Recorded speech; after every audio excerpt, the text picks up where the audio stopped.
Congratulations. I have a message for you. God has sent me to you. I have a message for you. God has sent me to you. Listen, them say, them tell you, say you can never be the one. But God say, make I tell you, say now you him choose. In 1 month, in 1 week, you will sing a new song. In 2 days, lesser than you will hear. Congratulations, you're in the glory of God. Congratulations, He has done it for you. And you will come back with a new song to sing. God is good. Yes, you will come again with a new song of praise. God is good. Oh, congratulations. Congratulations. Congratulations. Say what the Lord has done for you. Congratulations. God is good. Them say that I can never be all that I see. I've seen that God is greater than that. Who can battle with the Lord? Nobody. Who can change His mind about me? Through many years, in many ways, I have seen His faithfulness ever and ever. Yeah. Congratulations, I have seen the glory of God. Congratulations, He has done it for me. And I have come back with a new song to sing. My God is good. Yes, I will come again with a new song of praise. My God. Okay. Good morning.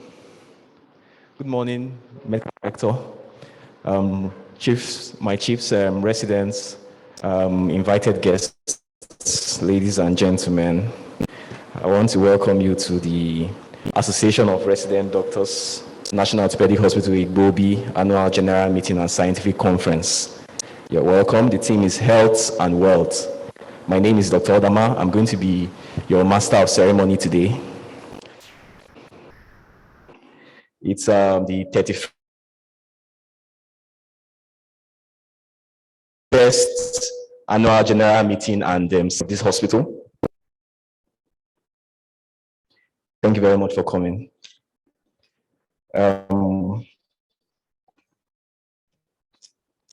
going to be going quickly with the program of events. We're meant to start by 10. It is just about 3 minutes past 10. So we'll get going.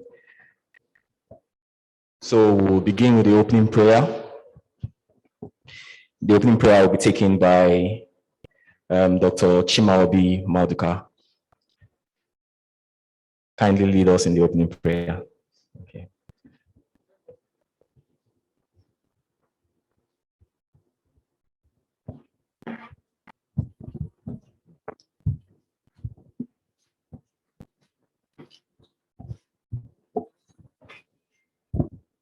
Good morning, all. Let us pray. In the name of our Lord, we wish to commit today's program into your hands for it to be successful. May God make every speaker today deliver as expected. All these and more I ask in the name of our Lord Jesus. Amen. Thank you very much, Dr. Chimaobi Maduka, Senior Registrar in Bones and Plastic Surgery Unit. Thank you very much. Next on our agenda is the National Anthem.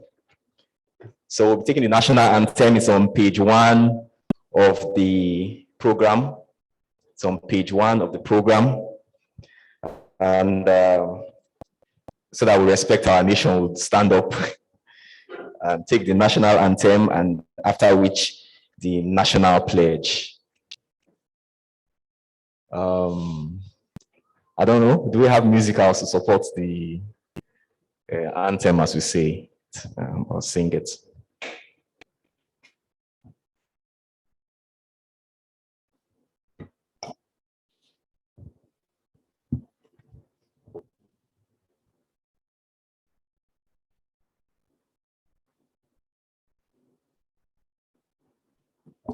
Sit down, sir. Sit down. Let's be ready. Sit down, sir. Thank you.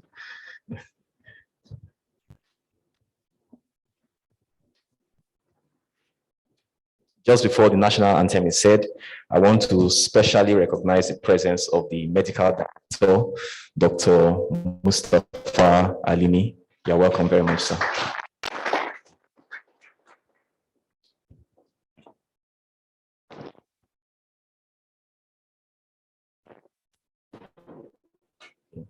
I also want to welcome the chairman of today's event, ably represented by Dr. Tuyobo. You're welcome, sir. So the chairman of today's event is Dr. Abiodun Fatade. He's the Chief Executive Officer of Crestview Radiology. So you're welcome, sir. Our representation, you're welcome. Are we ready? Okay, so we'll please stand up now and take the national anthem.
Also with the national pledge.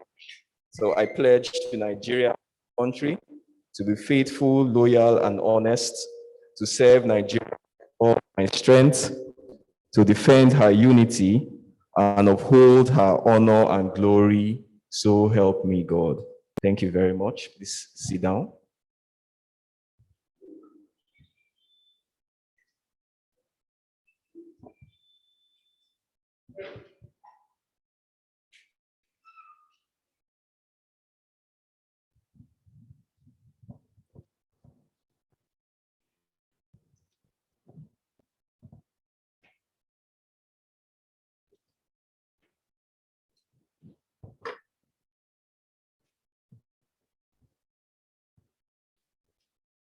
Okay, thank you very much. I want to welcome all of us once again to today's event, the 31st Annual General Meeting and Scientific Conference of the National Orthopaedic Hospital Igbobi Lagos Association of Resident Doctors. You are welcome. The theme of today's event is health and wealth. We have sub-themes, 3 sub-themes on our list. Financial freedom, blueprint. That's the first sub-theme. The second is entrepreneurship and healthcare, and the third, ICU care of the critically injured patient. I hope that you enjoy yourselves as we go through these themes and other events lined up for today. I want to welcome all of us, and as the events unfold, I would, and I can begin to get the names of those who are present here. I would begin to recognize us one after the other, but I want all of us to feel free. You are welcome to today's event. Thank you very much. It's very important that I recognize members of the Association of Resident Doctors whose scientific conference we have today.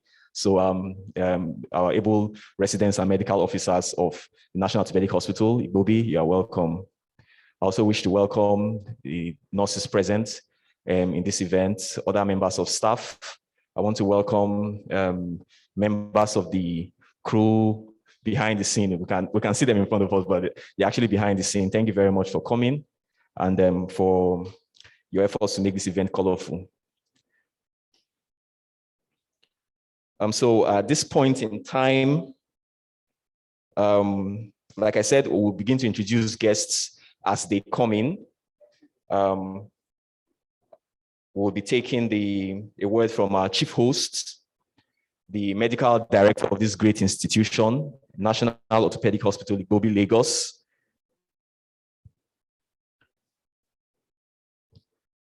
So, sir, we'll have a word from you. So, permit me to welcome Dr. Mustafa Alimi, the medical director of the National Orthopaedic Hospital, Igbobi, Lagos, to the podium. Thank you very much, sir.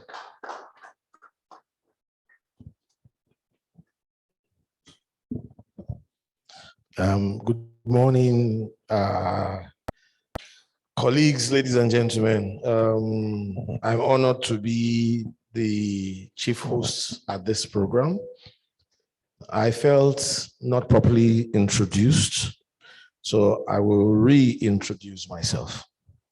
I am Dr. M.F. Alimi, former Vice President, National Association of Resident Doctors, Igbobi branch, former Social Secretary, NARD Igbobi branch, and former Welfare Secretary, NARD Igbobi branch, and a very proud member of the alumnus of the National Association of Resident Doctors of Igbobi branch. I want to recognize the members of ARD, Dr. Toyobo, representing Dr. Fatade, Mrs. Razak Oyetola, head nursing, the head teasers, as well as other members of staff present and our supporters. I must recognize my president, Dr. Egbeku. I greet you, ma'am. A word, I must express my gladness that we started on time, but I must also express the fact that it is customary, or they're not customary, it's typical of doctors not to be there to celebrate their birthday. So if we have an age and a scientific conference, and we are this few, it just shows the way we regard ourselves. And if you do not regard yourselves and you do not celebrate yourselves, it's going to be difficult to build wealth. It's going to be very difficult to build wealth. We belong to a profession where we have traditionally been told that you don't need to be wealthy. I must tell you that that is not absolutely true. You need to be healthy. Everything you are going to build your life on is going to be based on good health. But wealth sustains good health. When you define health as both psychological, physical, mental, psychosocial, perceived or real, I assure you, if you are devoid of wealth and you cannot pay your children's school fees, you will be sick. So I must commend the ARD for the topics chosen. I think they are apt. And I must tell you that the ARD sustains specialized and subspecialized care. Dr. Toyobo was a member of ARD. I mean, so, and anybody you see that you think you aspire to become, who is a doctor, was a member of ARD, has paid the ARD dues, whether he likes it or not. And quite a number of us were members of the ESCO, both at local and at national levels. So I congratulate you on this AGM, and I wish all of us a successful deliberation. Thank you very much.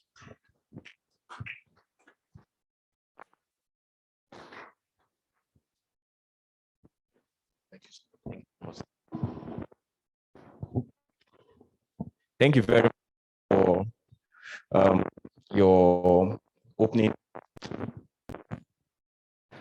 I would, at this point in time, quickly want to invite you, sir, Dr. MF Alimi, to the high table, sir. Please come over to the high table. Yes, yes, sir.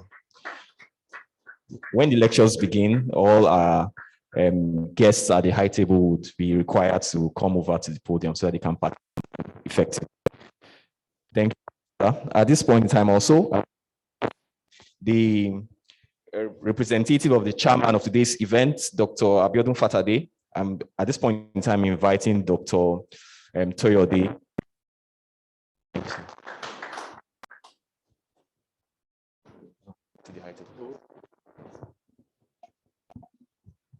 Okay, thank you very much. Thank you very much. Also, at this point in time, I want to invite the president of the Association of Resident Doctors, Dr. Akinoluwa Okunuga, to the high table, please.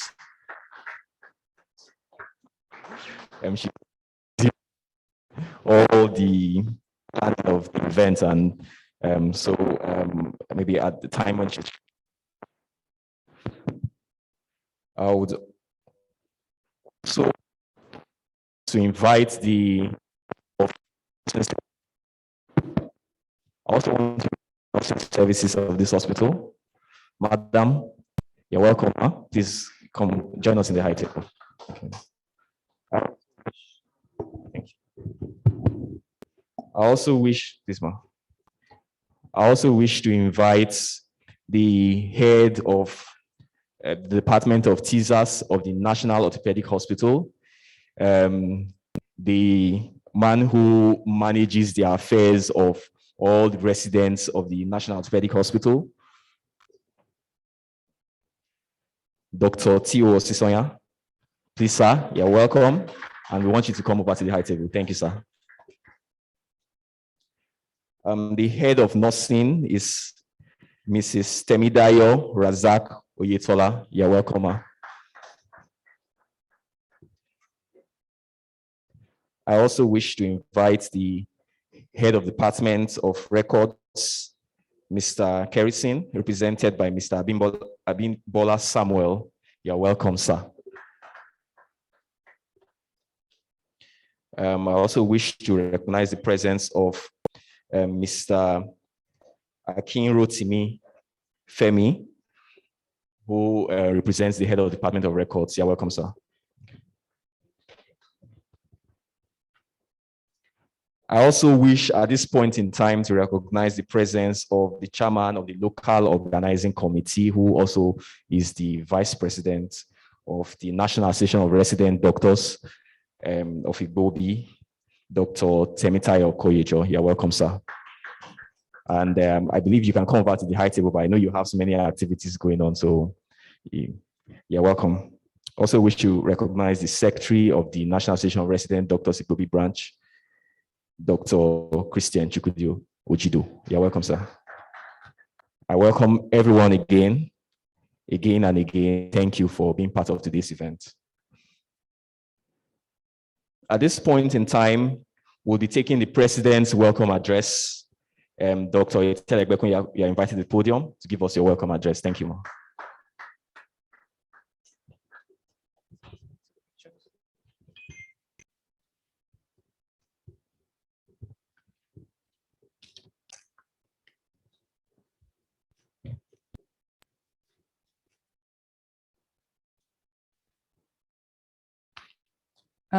Good morning, everyone.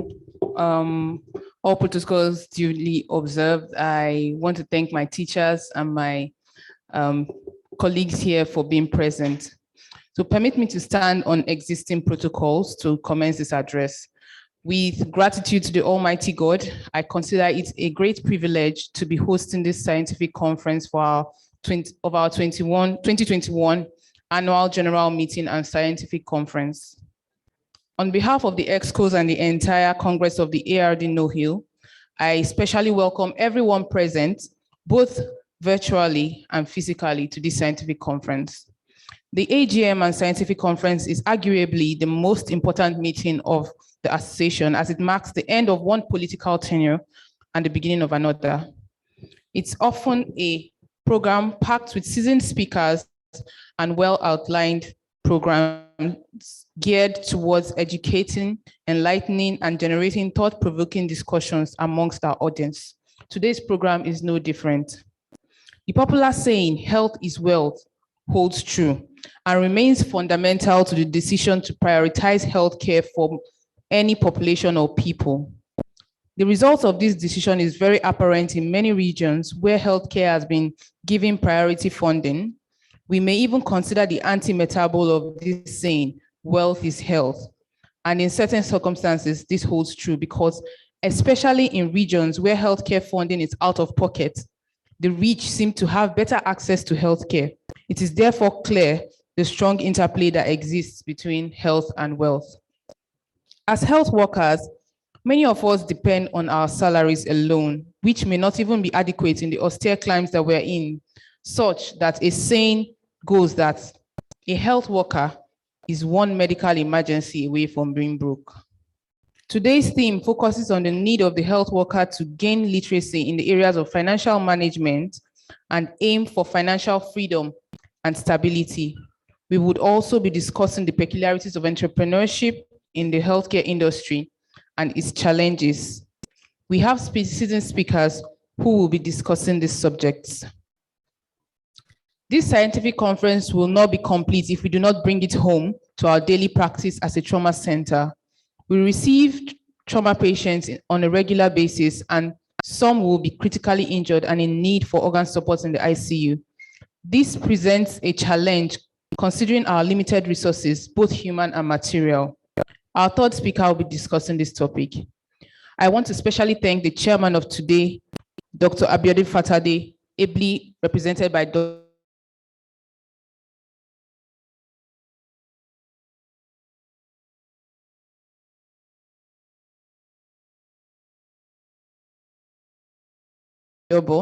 the CEO, Crestview Radiology Limited, as well as all our departments. We are honored to have you here. And my sincere appreciation goes to the entire management of National Orthopaedic Hospital, Igbobi, ably led by the MD, Dr. MF Alimi, tenure. Sir, we appreciate you for your unwavering support and your undeniable efforts to improve quality healthcare delivery in this hospital. Finally, I would like to appreciate all our guests who honor this invitation to be present at this conference. I look forward to a robust discussion. Thank you and God bless you all. Long live ARD NOHIL, long live NAD, long live NOHIL, and long live the Federal Republic of Nigeria. Thank you.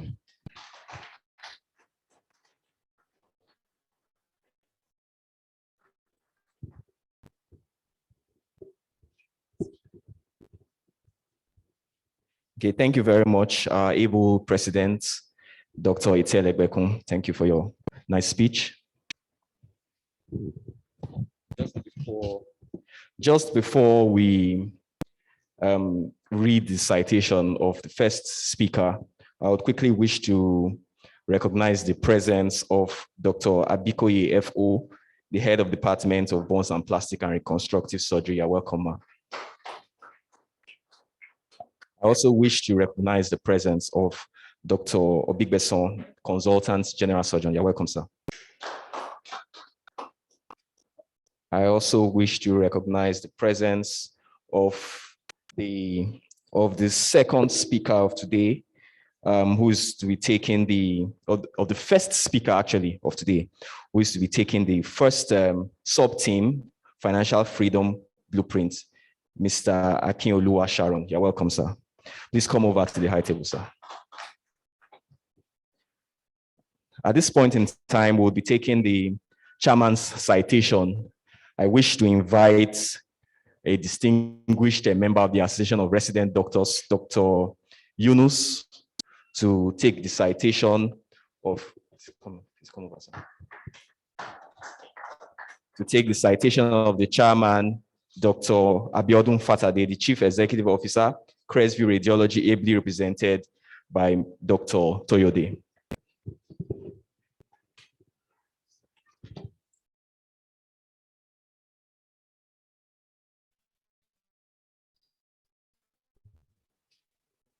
Good morning. Permit me to stand on pre-existing protocols.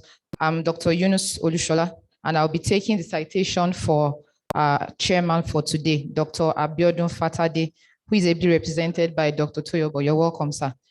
Dr. Abiodun Fatade is the MD / CEO of Crestview Radiology Limited, a foremost radio diagnostic group in Nigeria with branches in Victoria Island, Igbobi, Agege, and Ilorin.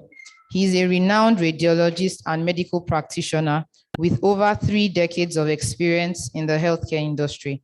In addition to his work in private practice, Dr. Fatade has accumulated significant experience in collaborating with both federal and state governments across several public-private partnerships, some of which include the $25 million investment in diagnostic care by the Nigeria Sovereign Investment Authority in Kano, Lagos, and Umuahia.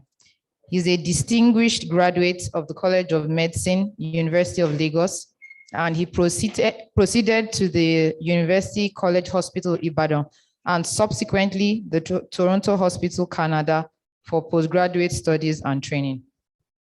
He is a fellow of the Postgraduate Medical College of Radiology and a member of the Nigerian Medical Association, the American College of Radiologists, the American College of Physician Executives, the International Society of MRI in Medicine and Biology, the European Society of MRI in Medicine and Biology, as well as the Radiology Society of North America, RSNA.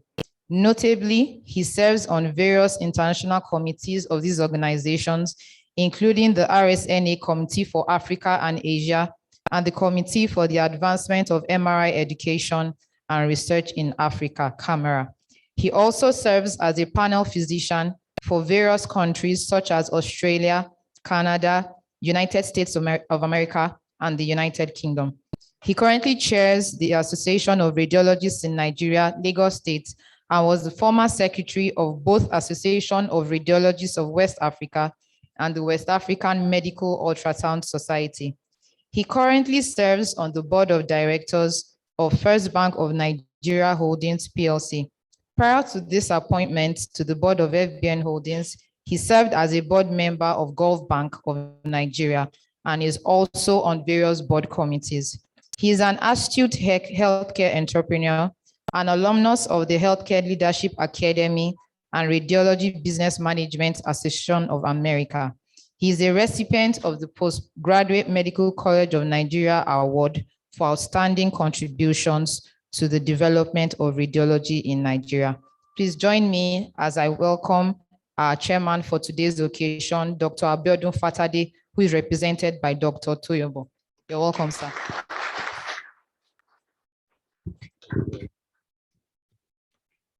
Thank you very much. Good morning, ladies and gentlemen. The chief host of today's event, the MD of National Orthopaedic Hospital, Dr. Alimi, and other distinguished members of the I table. I bring greetings from Dr. Fatade, who obviously is unavoidably absent. It's not intentional. It's just due to, some other pressing engagement that came up in the last minute.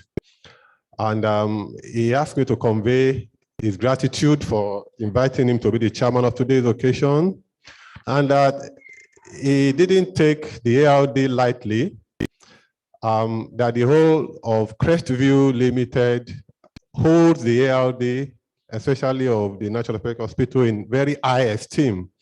Like the MD said earlier, the ARD constitute a major workforce in the specialist management of patients, in Nigeria and, as a whole, generally. Today's conference, the theme, health and wealth, is very important and germane. And these days, doctors also need to know how to create wealth. The more comfortable you are as a person or as a doctor, the better you'll probably be able to carry out your activity as a doctor, because you'll probably be emotionally stable and you'll be able to carry out your duty very, very well. Looking at the sub-theme of today, the first one, financial freedom and blueprint, entrepreneurship and healthcare. Like the MD also said earlier on, people are even conversing now that financial management, wealth creation should be incorporated in the curriculum in medical school. I've read a lot of write-ups now where people are saying that because it is believed that doctors, the way we are trained, we just feel, oh, don't talk about wealth, don't talk about entrepreneurship. Then even at times when we manage practices, we just manage it like a charity, and you won't be able to sustain even the hospital or a practice. So we need financial management, how to create wealth, how to manage wealth. We have to need to have more knowledge in that for us to be able to carry out our function, in as much as we should not forget the core value of the medical practice, caring for the patient. We should still hold it in high esteem, in as much as we feel you need to build some financial status as well. And also, it's also encouraging to know that the third sub-team is still core medical practice, the ICU care of the critical injured patient. And I have no doubt that the committee that arranged this program has gone out to source for more very credible people to hold this topic. I'm very familiar with Dr. Okunuga, who happens to be from the same alma mater with me, Mayflower. So I look forward to a very wonderful delivery from him. So thank you very much, ARD, for inviting Dr. Fatade for this event. And he's so much grateful and appreciate all the good work that you are doing in this hospital. Thank you very much.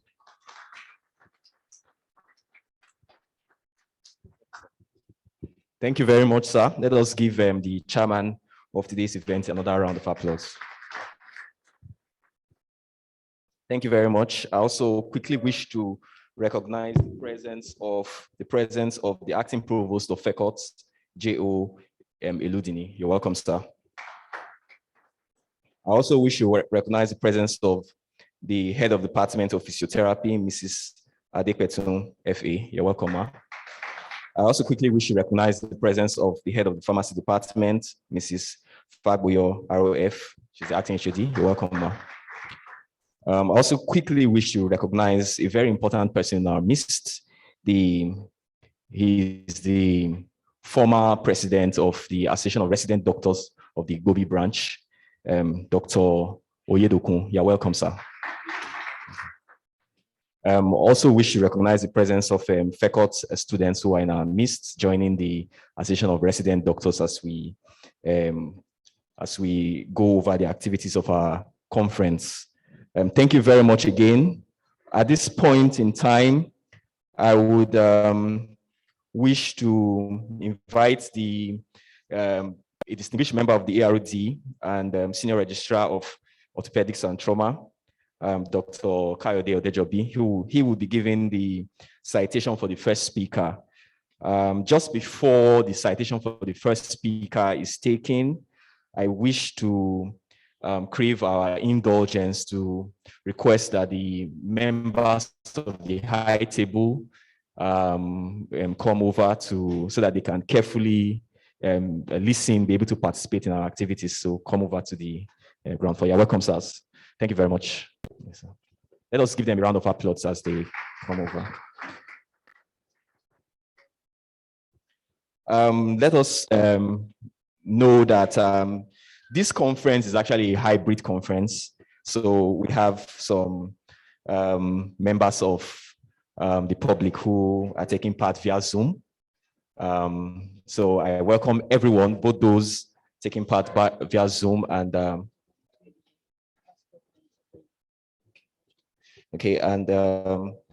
those who are here. I welcome you all to this occasion. At this point in time, I also wish to recognize the presence of a past president of the National Orthopaedic Hospital, Igbobi ARD, presence of Dr. Olajide Ige. You're welcome, sir. Okay, thank you very much. So I invite Dr. Kayode Odejobi. He will be taking the citation of the first speaker. The sub-team is Financial Freedom Blueprint, taking the citation of Mr. Akinoluwa, Sharon. I also wish to invite Mr. Akinoluwa to come over and stand as we take his citation. Thank you very much, sir. You're welcome.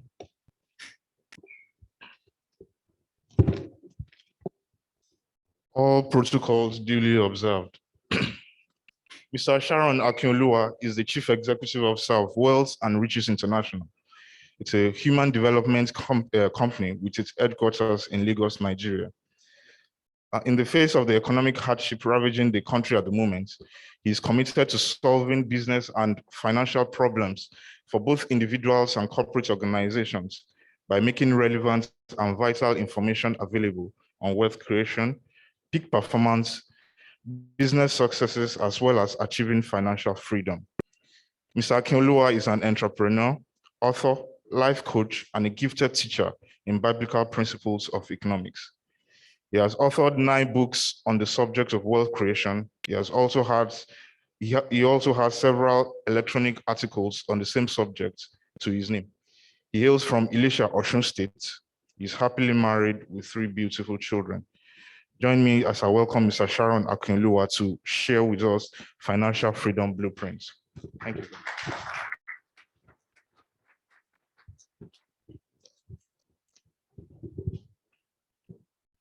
Good morning, ladies and gentlemen.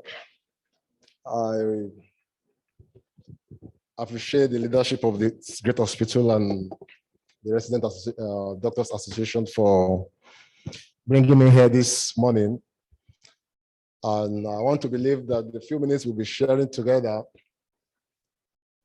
that it's going to be the most rewarding time for every one of us. I'll be sharing on financial freedom. And let me begin by saying this. Life is about perspective.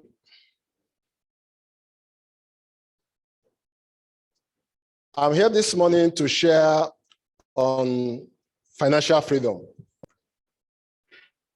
I'm not promising that listening to this presentation will take you overnight to Banana Island. But if you wish, open your mind to listen to 1 or 2 things that I'll be sharing, just basic economics 101.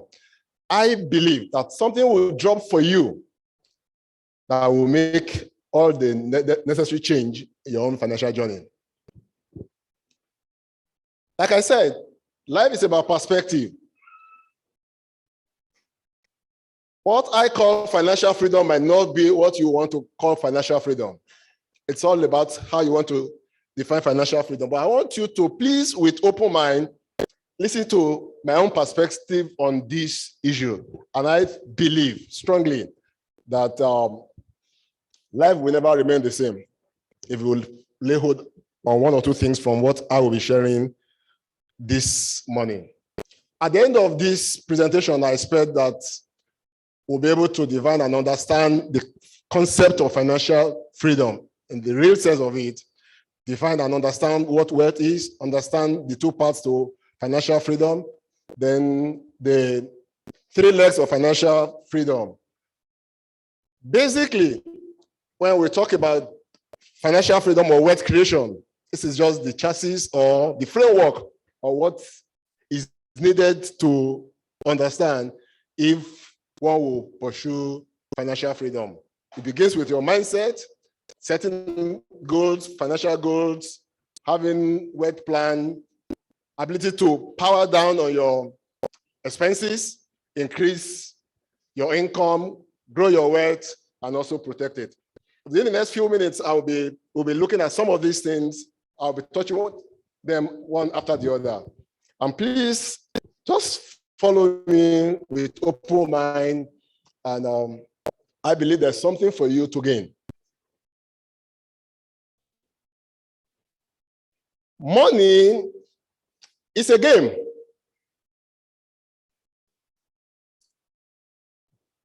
Money is a game. And because it's a game, it has rules.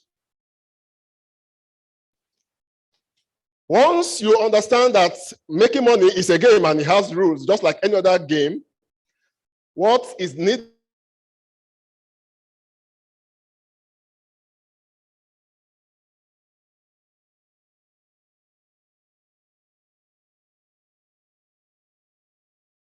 of you is to go after those rules and how to apply the rules of the game. You win. Failure to play by these rules can bring financial problem. You need to play this game just like any other game. You need a game plan. You need a game plan, or you call it word plan. Financial freedom is not an event. It's not something like an average Yahoo boy we want to believe. Wealth creation is a product of a process. There is a process. You need to understand the process. It's a world where people don't know what they want, and they are willing to go through anything to get it. So that's why you need to understand that, look, you need to know what you want. You need to be able to define what wealth is and how to go about it. To be financially free, you must be deliberate. You must be intentional about your pursuit of it. Wealth does not come, financial freedom does not come by accident. That's what I'm talking about. We need to be intentional. We need to be deliberate in our pursuit of financial freedom. It won't come by chance until we make financial freedom a priority. It won't become our reality. Some I want to, aren't we becoming too money conscious? Listen to me this morning. If truly we want financial freedom, it must become a priority. We must bring it to the front burner. We must bring it to the front burner. Now, let's talk, what's financial freedom in the first place? Financial freedom is the point where the passive income from your asset, please pay attention to the word passive income. It is the point where the passive income from your assets equal or greater or more than your living expenses.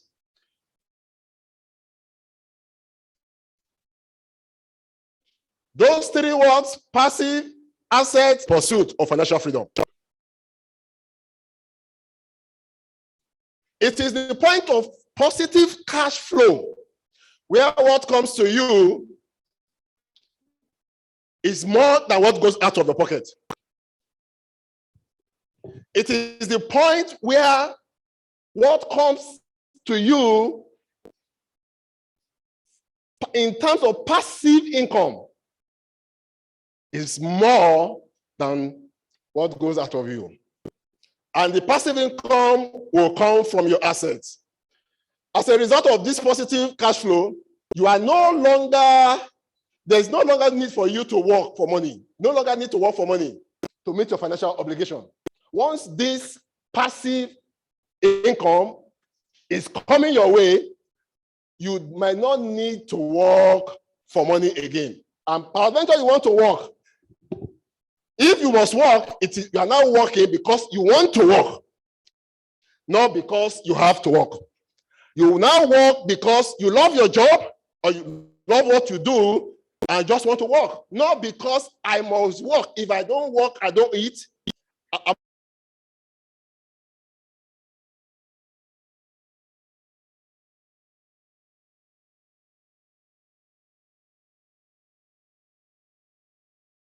Am I communicating, please? Please, there is a difference. What I'm talking about. So you love what you do, you love your work. Now, please, because we all have different ideas and different definitions of what it means to be financial free, what it means to be wealthy. Somebody might be asking, or somebody came in here this morning because when we talk about his idea about financial freedom is millions and millions and millions in the account. Listen to me this morning. Wealth is basically measured in days. It's not an amount. It is the number of days you can survive physically without physically working, or any member of your household working, that you can meet your financial obligation without working. Am I communicating? It is essentially measured in days. What do I mean? If, for example, now let's look at this. Somebody has $1 million in the account. Supposedly this person is is called a millionaire. He has $1 million, he has $2 million, he has $5 million, he's qualified to be called a millionaire. But listen to this. If someone has $1 million in his account, and on a monthly basis, he spends about 200,000. Now, from this definition, his wealth is just 5 months. Am I communicating? Because every month he spends 200,000. So for 1 million to be burnt, he will only need just 5 months. Am I communicating? That means his wealth is just 5 months. It's not about how much. Because the problem is we tend to celebrate the amount. I have $1 million in my account. I have 10 million in my account. But you need to look at how much. How do you spend? What's your monthly expenses? What do you spend on a monthly basis? Am I communicating? That's what will determine how wealthy you are. What you have in the account, can it survive you? Can it take you for the next 10 years, 20 years? If you retire today, what you have in the account, can it carry you for the next 10, 20 years? That's what will define whether you are truly wealthy. Listen to me. It's not about the amount. Am I communicating? Because we'll be missing a very vital point if all we are looking at 5 million, 10 million, without considering what you spend. Somebody said, wealth is a person's ability to survive X number of years forward. So how now can you survive based on what you have? That's what determines how wealthy you are. Some, all they have in their bank will only carry them 6 months, some a year, some 2 years. That means their wealth is just 2 years. That means if they stop working today, after 2 years, they're in trouble. Am I communicating? And that's why some guys will never find it easy to stop working. A friend of mine was sharing with me a couple of days ago. He went to the bank, and just entering the bank, he saw somebody walking out, and he looked at the person. Like, I know this person. So he called the security guy. I said, this person, I think I know this person. Then the security guy said he used to be the former manager here, the former bank manager. Now he's selling dried fish. Am I communicating? That means after he retired, all he had on ground is not enough to carry him. So after he needed to start working around to sell fish. Am I communicating? Now the problem is, how can somebody work for 25 years, 30 years, and after he can't carry himself, he can't sustain himself? What I'm about to share with you is not about the amount. It's about how you can live your life that even when if you don't want to work another day, you are financially free. Am I communicating, please? How you can organize yourself that if you continue to work, you are working because you want to work, not because you have to work to meet your financial obligation. Are we together, please? Now the question is, if you look at what you have in your account today, if work should stop today, how long can you survive? Am I communicating? If the work, if your present work should come to an end now, looking at what you have in your account and how much you spend on a monthly basis, how long can you survive? Very, very important. That is what determines whether you are financially free or not. Am I communicating, please? Are we together? So like I said, you need to know what you want. Then you need, you need a plan to achieve it. So what's the wealth plan? You cannot, please listen to this. You cannot wish your way into financial freedom. Like I said, it has to be intentional. It won't happen by chance. Please understand this. That at least I'm working one day. Let me say this. Hope is not a strategy for financial freedom. Did you get that one? Hope is not a strategy for financial freedom. You cannot wish your way into financial freedom. You can only plan your way into it. A wealth plan is the blueprint for creating your wealth. It is a guide that will take you from where you are to where you want to be. So, how many of us seated here this morning, how many of us has a wealth plan? It takes you from where you are to where you want to be, putting into consideration your assets, your liabilities, your income, your expenses, and all of that. So your wealth plan must put into consideration some of these factors: your age, your skill, your income, your financial intelligence, your personality, your lifestyle, and all of this. You must put all of this into consideration when you are putting your wealth plan. Are we together? Somebody who is 25 can be more aggressive in the pursuit of wealth, whether he's investing in stock. The way he will pursue wealth will be different from somebody who is close to 50 and close to retirement. Am I communicating? He can take more risk. Are we together now? So you need to look at all of those factors as you prepare your wealth plan. So the question is your wealth plan or your financial blueprint, is it set for freedom or not? Now look at it. The primary reason many people will never be financially free is because the truth is everyone has financial blueprint. Am I communicating? But most of the time, for an average person, as well as an employee, it is all about earned income. Their financial blueprint is all about earned income and not passive income. Remember, we said financial freedom is about income, passive income coming from your assets. Are we together? So now we are talking about earned income. Listen to me. There is a difference between earned income and passive income. Earned income will not guarantee financial freedom. It is passive income from assets, passive income from assets that makes for financial freedom.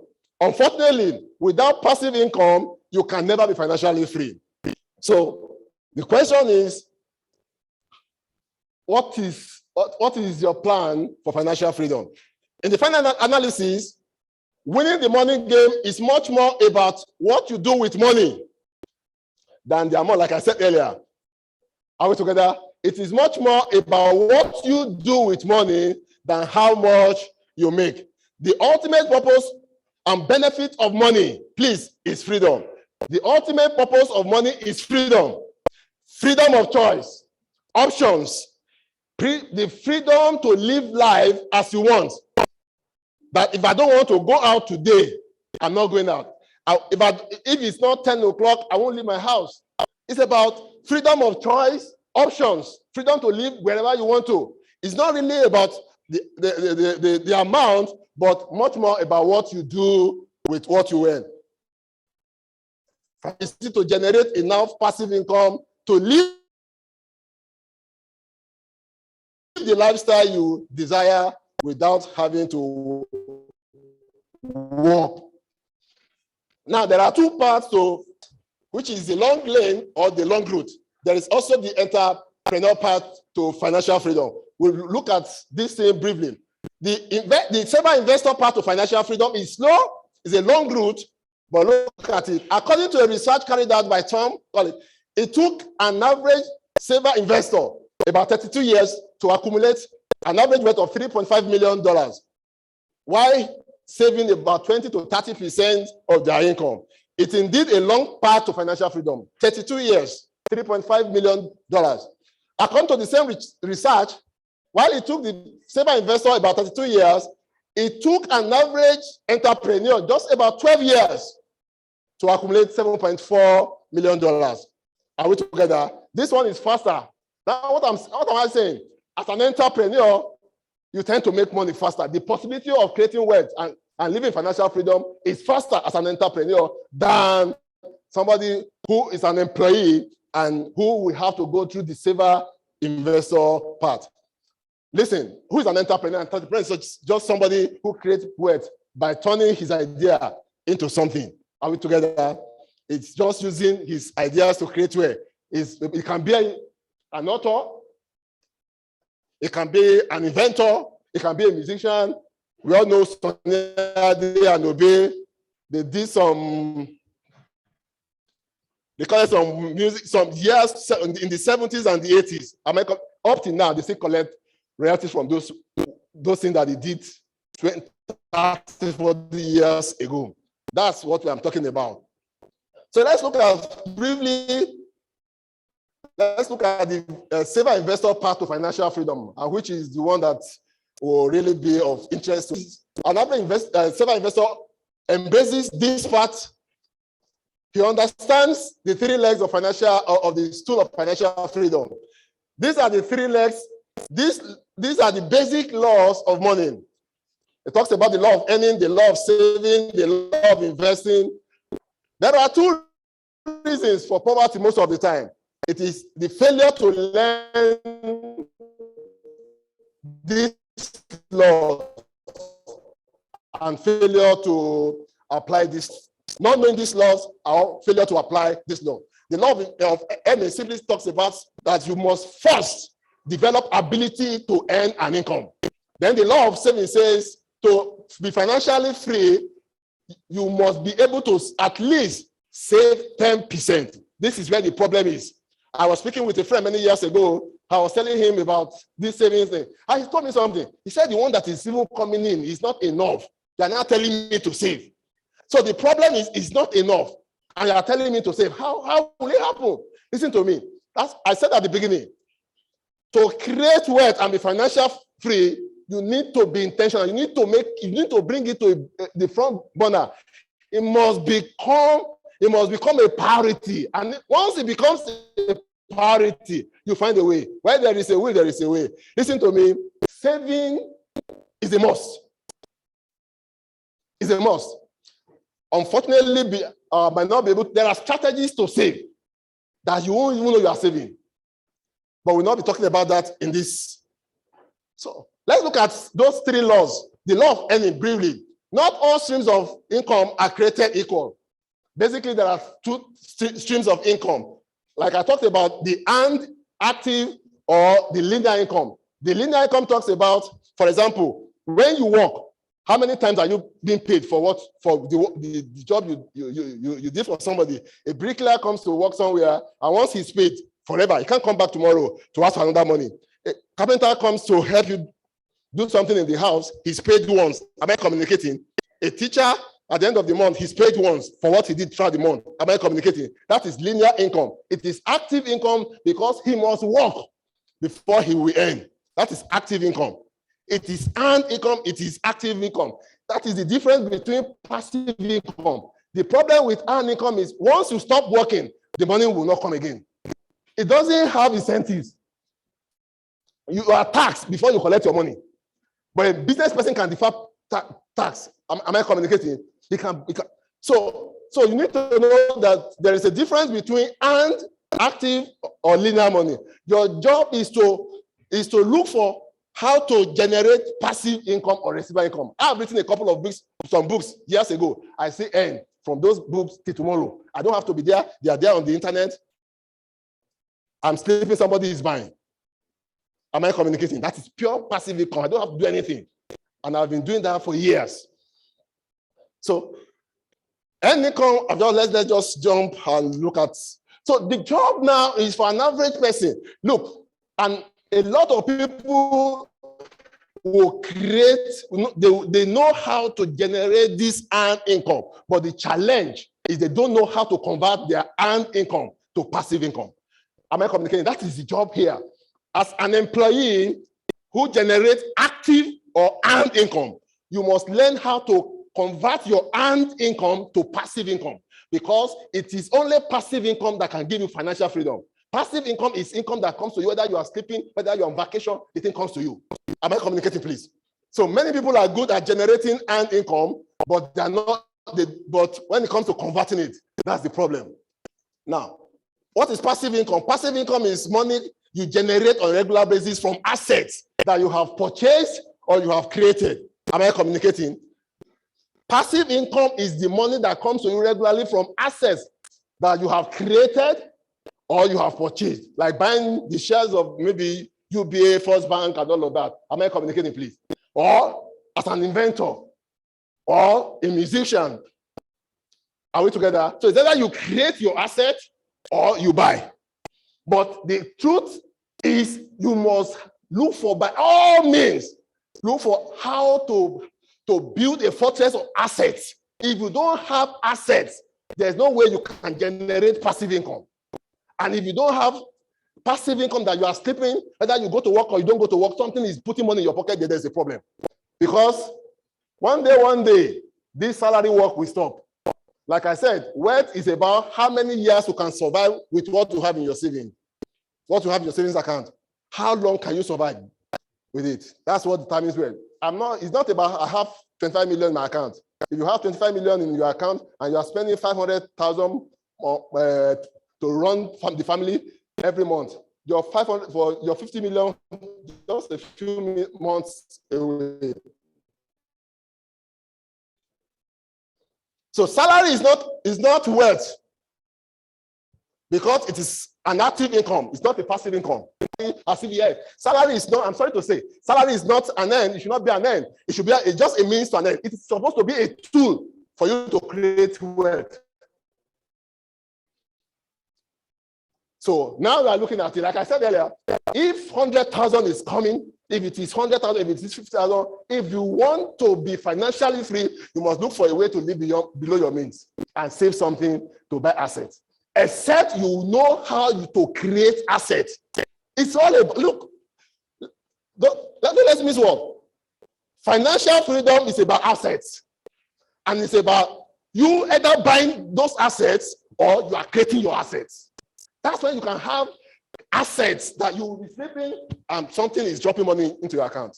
That if you resign, if work should stop today, you won't shake. Time might not permit me to go through all of this. I've just talked about saving. It's very important. Warren Buffett is one of the richest guys on the planet Earth. He said, do not say what is left after spending. And that's the problem. It is after we have spent that we are trying to save. He said, do not save what is left after spending, but spend what is left after saving. Did you get that one? Spend what, that means saving must be a priority, must become a priority. That's the first thing you must do. One of the great challenges with getting wealthy is not how much we earn, but how much we spend. Am I communicating? That's one of the greatest of all challenges. It's not about how much you are salary that makes you rich. Somebody said, Warren Buffett said something. He said, be the person with $100,000 in the bank account and you are riding a car of 5,000. Not the man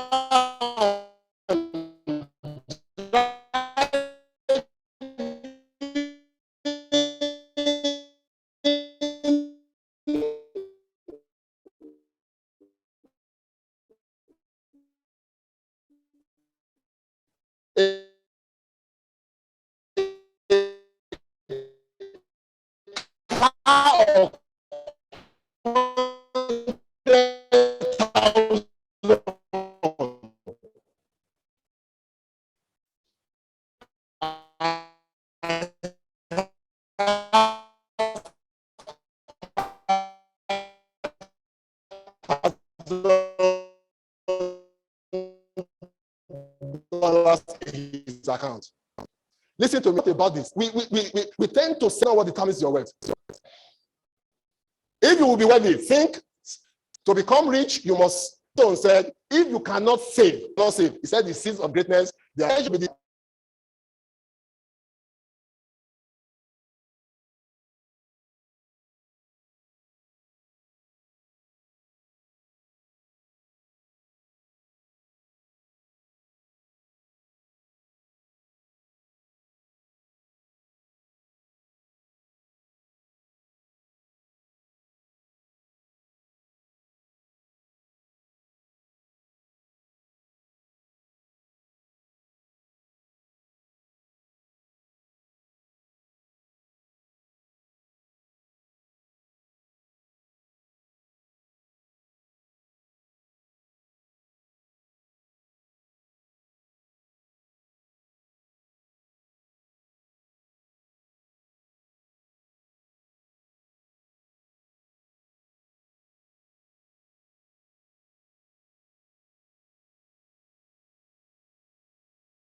spends 80,000 monthly, saves 20,000 naira. He invested 20,000 naira for 20 years at the rate of 10% return on investment.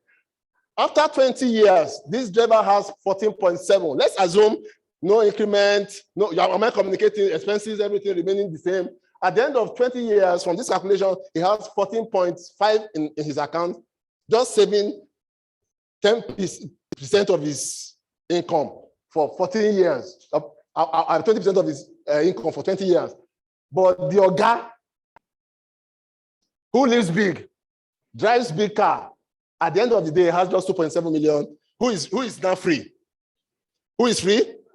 The driver. So that's why I said at the beginning that it's not about how much you earn, but what you do with what you are earning. Finally, let's just look at what is an asset. An asset is anything that puts money in your pocket. Please understand. An asset is anything that puts money in your pocket. An asset is different from a liability. An asset puts money in your pocket. A liability takes money away from your house. Listen to me. Bankers may tell you what's your net, that you calculate your net worth, and you are looking at the 5 cars in your house, the Lexus and the Jeep and everything, and you are calculating million. Even your house is not an asset because you are using money to maintain the house. Am I communicating? Am I communicating? Your car takes money from you, except you are running Uber or something. But every money you buy fuel, you maintain it. So your car is not an asset. Let's get it right. Your banker might tell you it's an asset, but listen to me. An asset is anything that puts money in your pocket. Whatever takes money away from you and not putting money in your pocket is a liability. So your job, your task is to look for how to create assets. Am I communicating? Because freedom comes from generating passive income from assets. Am I communicating? Our time may not permit me to go into. Basically, there are 3 classes of assets. It's either you have this investment that's acquiring shares of stocks, whatever, then the real estate, then we talk about this business assets. Am I communicating? So basically, there are 3 classes of assets that you can have. You can buy shares, invest in bonds. Am I communicating? Though the return might be small. Am I communicating? From when you put them by when you consider stocks, buying shares, and all of that, those one can give, but the risk higher. Am I communicating? But when you buy government bond, you buy treasury bill, and all of these are things that can generate passive income for you. If you are not talking about creating your own assets. So for safety, it's important that at least you have at least you operate in 2 classes here, and if possible, from all the 3 classes. So please listen. The best time to plant a tree was 20 years ago. The second best time is now. What I've been talking about, somebody might be wondering, simple. Yes, it looks simple, but the truth about it, is it easy? Not necessarily, but it is possible. Are we together? It is possible. Can I have a witness in the house? Is it possible? If financial freedom is important to you, then you need to know it's possible. So look at what Warren Buffett said. He said, if you don't find a way to make money while you sleep, then you will have to work till you die. If you don't find a way to make money while sleeping, that's financial freedom. Your vacation money is coming. And it can only happen when you generate passive income from assets. Thank you so much, and God bless you.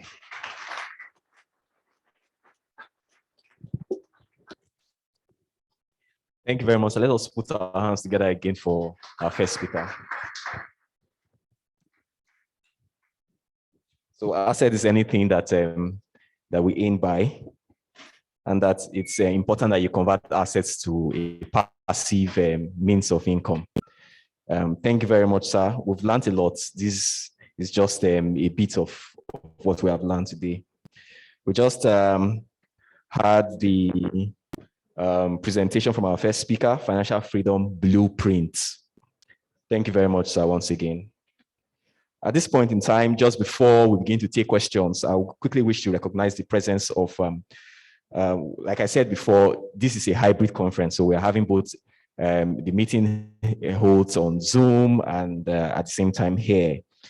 So I recognize those who are presently joining us on Zoom, just as I recognize those here. Dr. Adebayo Owola is joining us on Zoom. He's a consultant, orthopedics, and pediatric orthopedic surgeon.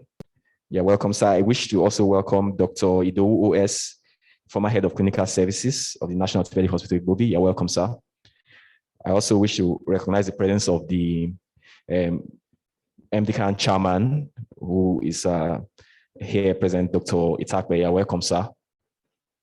I also wish to recognize the presence of the Deputy Director of Nursing Services, Theatre Services, Matron Adamu. You're welcome, ma. Equally wish to recognize the presence of Dr. Kemi Windako, the President of Association of Resident Doctors Ebute Meta, who is joining us on Zoom. Dr. Charles Uzodima, the past president of the National Orthopaedic Hospital Igbobi Association of Resident Doctors, and also a consultant orthopedic surgeon. You're welcome, sir. He's joining us on Zoom. We also quickly wish to recognize the presence of Dr. Ranti Babalola. He's the head of department of the emergency medical services and a consultant arthroscopy surgeon. You're welcome, sir. We equally wish to recognize the presence of Dr. Ime Okom, Secretary of the National Medical Association Lagos. He's joining us on Zoom. Also, Dr. Samuel Okerinde, the General Secretary of the Association of Resident Doctors, Lutz, also join us on Zoom. At this point in time, we'll quickly take questions. We have just about a few minutes to take questions. So if you have any question, kindly raise your hands up. I would bring the microphone close to you so I can get the questions.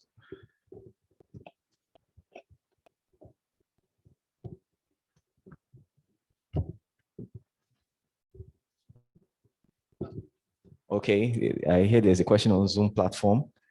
Okay, so Dr. Olabi would allow you to talk now, so you can speak.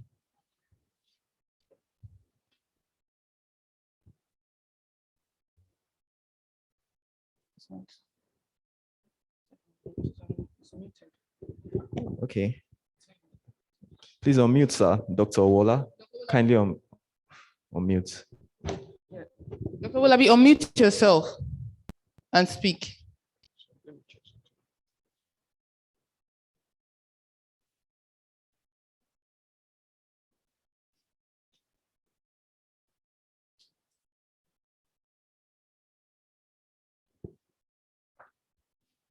Dr. Olabi.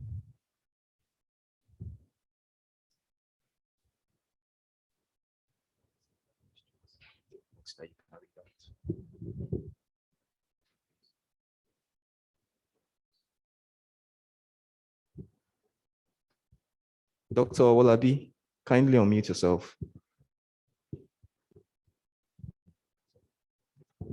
Let us take questions from the audience. Anybody with a question here? Okay. Good morning. My question is, with the present arrangement of a pension fund, can we say the lump sum to be given to retired workers, can that make them wealthy? Is there any hope? Lump sum, not Go back to my slide, please. Please, did you hear his question? He talked about the lump sum that will be given to retirees. Now let's look at from what we said. Please, just give me towards the end. Please, 1 minute.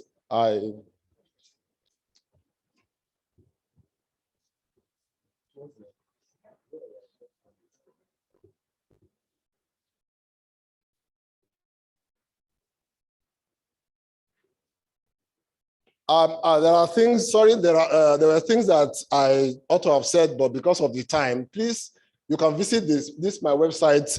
This book deals so much with this issue of financial freedom, how you can generate passive income, and without even, you don't need, how you can bring yourself to a point in life where you don't need to work, and yet you generate passive income. The book is on my website.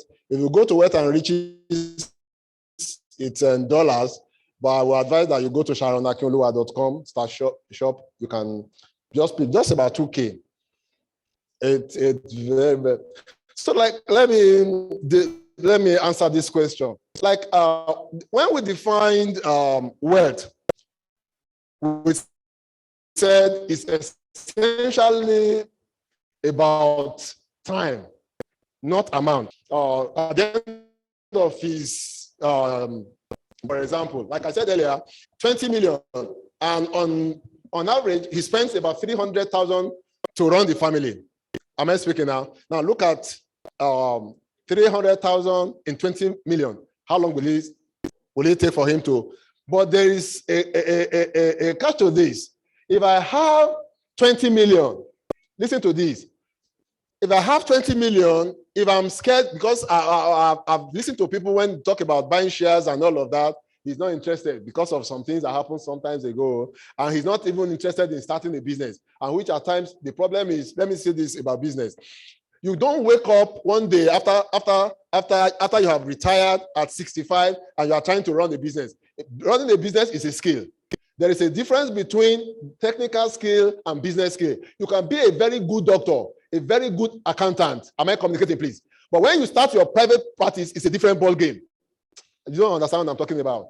Somebody can be a good doctor in Igbobi, for example, after spending 30 years here. If he goes out without business skill, it's a different ball game. You need business skill. Technical skill, one part, business skill, another part. So there are people that might not want to go the business way. They might not be ready to learn the ropes. Am I communicating? Now, what you can do, I have 20 million, I don't want to put my money into stocks market and whatever. I can put, for example,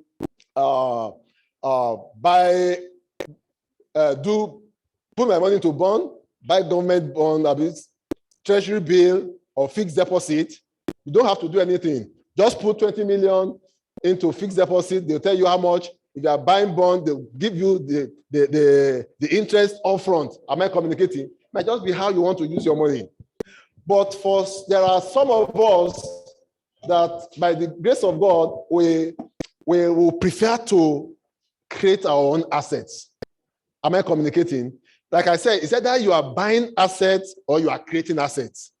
So 20 million in the account, and you are going there to withdraw every day, every month. Before you know it, you burn it out. So putting 20 million somewhere that at the end of the month is bringing something. Am I communicating? 20 million fixed deposit in 6 months at about 10%. You can negotiate with some banks when you have good money. Am I communicating? With good money, you can negotiate with some banks that I want to put this fixed deposit. Then you can put it in bond. Government bond is very secure, almost zero by default. Risk is zero because government will pay. It's backed up by the federal government. So government bond, I'm not talking of state government, oh please. Are we together? Now I'm not talking about state government. Don't state government, no big risk. Am I communicating? Then corporate bonds, there are companies that don't put your money there. But if it is, for example, federal government, then there's assurance. Am I able to answer the question? Please, it's about what your monthly expenses will also determine how you do that. And your financial intelligence, those are basically. So just look for books and read. This book will do you good, please. Just okay. Thank you very much, sir. I think if we continue, we would exhaust much of the time necessary for the second presentation. There's a lot to discuss on financial freedom, and we appreciate your presence and your help. So at this point in time, we will not be taking more questions. Please sit down, sir. On Zoom, on the chat group, someone says, wow, that was very detailed and packed with insights, and the claps. Thank you very much, sir. And this is coming from Dr. Ufoma Adekunle, Lagos State Primary Healthcare Board, Chairman, NMA Lagos Committee on Human Trafficking. Thank you very much for your comments. That comment from Dr. Samuel Okerinde, General Secretary of ARD NOHIL. Great presentation. You've had excellently proposed to the organizers. Thank you very much. I also quickly wish to recognize the presence of Dr. Tolushe, who is consultant orthopedic and spine surgeon. You're welcome, sir. At this point, At this point in time, we'll be taking the citation of the second speaker. Okay. Okay. Okay. Just before the citation, of the second speaker, we'll be taking, we have sponsors, I must let us know. We have sponsors here. We have Asino Switzerland, Oculus Pharmacare Limited. We also have Max Pharmaceuticals. We have subsidiary of Pfizer as well here with us. We'll be taking, okay. That's Biogenetics Nigeria Limited. Thank you very much. We also have X-Falab. Yes, X-Falab. Thank you very much for your sponsorship. If you check your program, you would see the various drugs that are marketed. We're also sponsored by Crestview Radiology. Thank you very much for your sponsorship. At this point in time, we will take from some of our sponsors. We'll begin with one of our sponsors, Mark Pharmaceuticals. Please, you're welcome.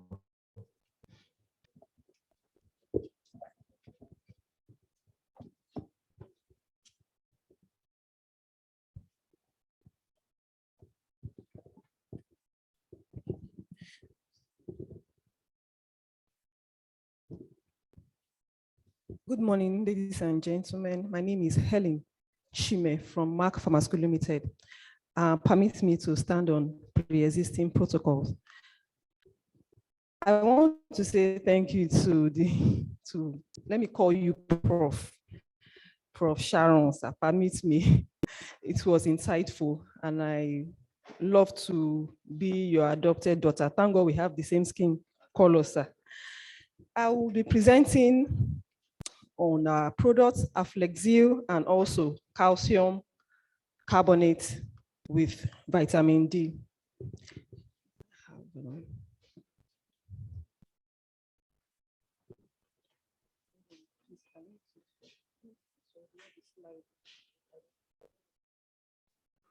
Sorry, the slide I shared with you, ma'am. This is not it. Yeah. Sorry for that, it was edited. It was edited yesterday. So Aflexil contains glucosamine, chondroitin, MSM, collagen, and hyaluronic acid. And before I talk about that, I would like to explain some things about bone, musculoskeletal system. The bone is actually an important structure in the body that helps us to move. It also supports organs, delicate organs that protect them, like the rib cage, for instance, protects the heart and the lungs. Just imagine your heart is exposed and is not covered by the rib cage. I wonder what would have happened. Somebody just give you a slap on your chest, and the next thing is hitting your heart directly. So the bone is a very crucial structure of human body. It is also referred to as an osseous tissue, and the bone is a connective tissue that consists of matrix of different molecules, collagen being one of them, and also glucosamine produced by the body. The structure and framework of these bones make up this skeleton that I mentioned earlier. So skeleton is a framework that has to do with different bones joined together and other materials joining those bones. Now, I'll talk about joints. Joint is an articulation connecting two or more bones in the body, which go on to link the skeletal system into a functional unit. And we have materials that constitute this substance that can be joined to one bone, for a bone to another. They call them synovial fluid, cartilage, and also ligaments, and they play a very important role in function of the joints. Joints can be classified into 3 major classes. We have other classes actually, but one of them is clinical or numerical. It has to do with the number of joints. If it's just one joint, we call it monoarticular. If it is about 2 to 4, it is oligo, then the other is polyarticular, that's 5 or more joints. Then the structural one has to do with the tissue that binds the joints together. We have the fibrous joints, we have cartilaginous joints, we also have synovial joints, then we have the facet joint. Other type of joint is functional. It has to do with the type and also the movement. You know, the body has different places where you can move yourself or walk. The skull, for instance, the bones in the skull doesn't move. No form of movement, and it is referred to as synarthrosis. While that of diarthrosis, example is the ball and socket joints and the pivot joints, they can move freely compared to other kind of joints. Then the muscles. Okay. I'll have to move. Muscles are classified into about 3. We have the skeletal muscles, we have the smooth muscle and the cardiac. And the skeletal muscle is what I am particular about today. Some diseases affect this skeletal muscles. The most common one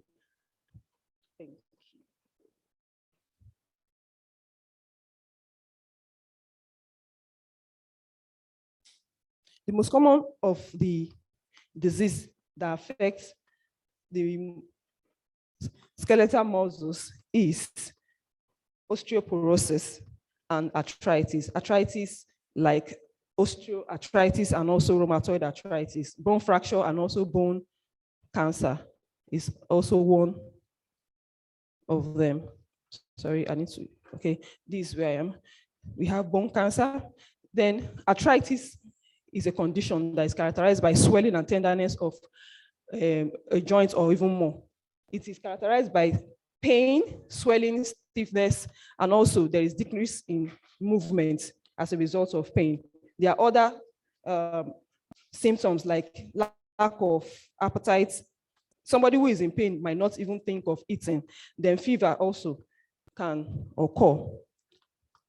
Now, the causes of arthritis is caused by different reasons, and one of them is wear and tear. When the substance that is joining 2 bones together wears off, what happens? The bone can touch each other in the case of osteoarthritis. And we also have risk factors that can also further worsen the case. Family history, if somebody already had it in the family. Then we have obesity. Obesity, because of the pressure that it forces on that particular joint. Age also, then gender. It is more common in women. Then we have the autoimmune disease. Autoimmune disease, as the body just does not recognize a cell, and it fights against it, sees it as a stranger, and start fighting against the body. That's an example of rheumatoid arthritis. Complications, these are the complications. We have joint damage. That's if one did not treat it on time or is not well managed, you have joint damage, you have widespread inflammations. It can spread from the joints to other parts of the body, the lungs, for instance, and also cardiovascular damage can also occur. Then we have types of arthritis I mentioned. There are a whole lot of types of arthritis, but the most common one is this osteoarthritis and also rheumatoid arthritis. The classes might be septic, degenerative. Degenerative for osteoarthritis is actually more of degenerative than that of rheumatoid arthritis as a result of inflammation caused by autoimmune disorder. Osteoarthritis, there's a breakdown of anything that is like the cartilage, for instance, and also synovial fluid that joins 2 bones together. If there is any form of degradation or wearing out of that, the bones will start touching each other and there is friction. You will lose that bone. There is pain, you see pain, and it's even worsening with time. Some even say, oh, their symptoms also increases with temperature change. You can see a normal joint, then you can also see the one that has arthritis, that the bones are joining each other. See the synovial fluid separating the 2 bones in the normal joints. Here is now comparing what osteoarthritis look like and that of rheumatoid arthritis. You can see the synovial fluid is inflamed, and there is also wearing out of the bone. The symptoms, I already mentioned that there is pain, swelling, and also increase in temperature of that site. That of osteoporosis occur mostly in women because it's also connected with SS chromosome, as you see in women alone. And you see that we can also see the age under risk factor, this old age, SS chromosome, and also deficiency in vitamin D. Family history and smoking can also worsen the case. Then the treatment of arthritis. Medications are used mostly, one of which dietary supplement is part. Surgery can be done if the case is worse. Then Aflexil. If I introduce Aflexil, is from Mark Wellness under Mark Pharmaceutical Limited. Aflexil contains glucosamine, chondroitin, and the rest, as you are seeing on the screen, and it is formulated in these two major dosage forms, the oral dosage form and also the topical. The oral dosage form comes in powder for its constitution. Then we also have the capsule. They are in 3 sizes, pack sizes, then the tablets also. Then we have the roll-on and the cream. They also contain glucosamine for topical application when feeling pain. The mechanism of action of this is glucosamine. Under glucosamine, you find out that you see that this is an amino sugar. So sorry about that. So I will just move to the mechanism of action directly.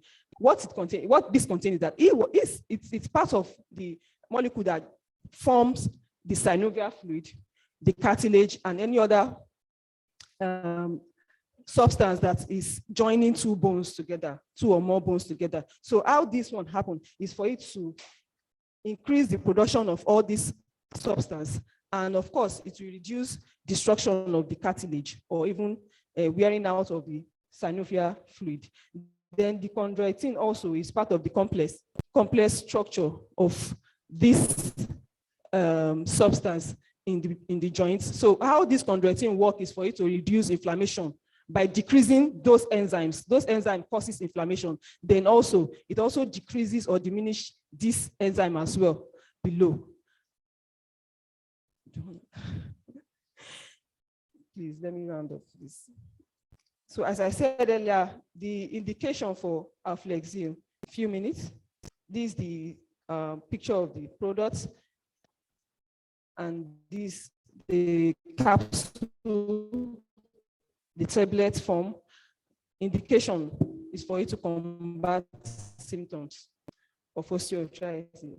Thank you for listening. Do we have just one question we'll take? Otherwise, you can actually meet her at the end of the program and ask your questions. We thank Mark Pharmaceuticals for sponsoring us. And then we hope that your product is affordable and would sufficiently be able to meet the needs of our patients. Thank you very much. Okay, at this point in time, we'll move on to the second speaker for today. Second speaker for today is Kemi Olawoye. She is the co-founder of Babymigo. She's going to be taking the sub-team Entrepreneurship and Healthcare. So she's joining us on Zoom. Would at this point in time invite a distinguished resident of the National Orthopaedic Hospital Igbobi to take the citation. He's Dr. Ede. You're welcome, sir. Just as you come over, I quickly wish to recognize the presence of Dr. Akinoluwa, who is the head of department of DOTS. She's a family physician. You're welcome. I also quickly wish to recognize the presence of Matron Ogunwomoji. Is the Deputy Director of Nursing Services of this hospital. Deputy Director of Nursing Services. You're welcome, ma. So we'll take the citation, and we hope that wherever our second speaker is, she will take the citation. Dr. Eddie, welcome. Yeah, good morning, everyone. Starting on the presentation. Kemi Olawoye is a graduate of the prestigious College of Medicine, University of. She's the co-founder and chief operating officer of Babymigo, Nigeria's largest pregnancy and parenting community. Babymigo provides expert-verified health information, education, resources, and concierge services related to pregnancy, parenting, childbirth, and reproductive health via SMS, mobile app, and web at scale. Since its inception, Babymigo has provided answers to more than 100,000 asked by vulnerable women from more than 200 locations across Nigeria, and has reached featured on Yahoo, Forbes. As a communications and public relations expert, Kemi is also the founder and chief communication officer of Bora.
Listening.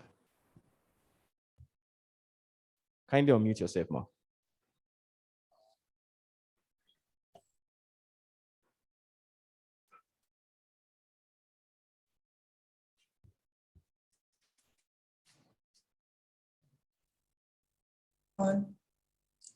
Good morning.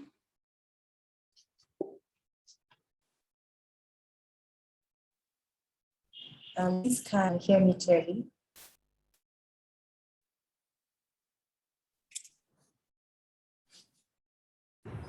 Yes, we can. We can hear you. Please carry on. All right. Thank you very much. Good morning, ladies and gentlemen, distinguished speakers, who have spoken before me and who will speak even after my presentation. I'd like to thank the organizers of this event for giving me the opportunity to speak. It's a privilege and one that I do not take for granted. I'm going to give you a short presentation on entrepreneurship and healthcare. Just a brief background about me. My name is Kemi Olawoye. I run two healthcare businesses. One is in the maternal and child health sector, and another is a communications for healthcare organizations.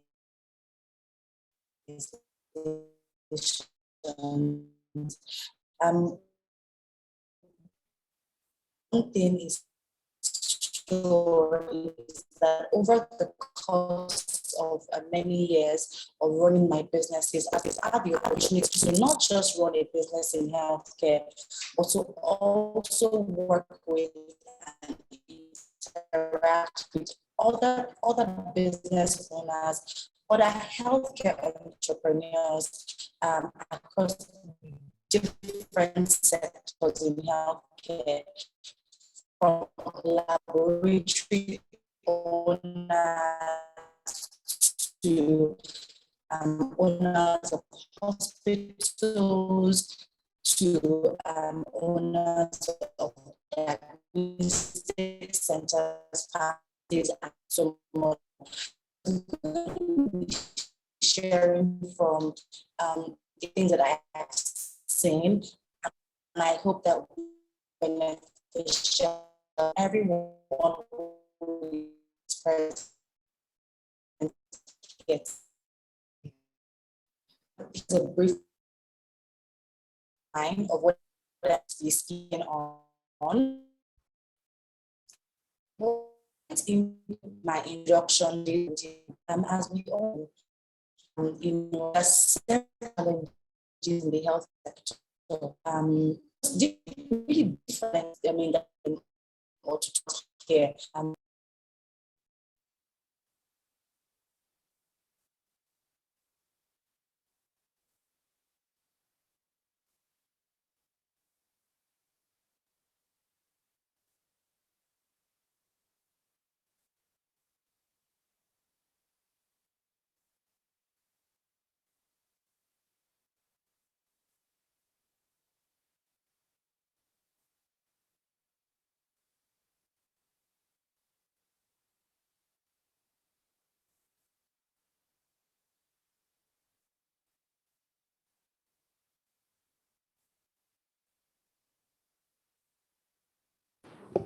Hello, ma. We can't hear you.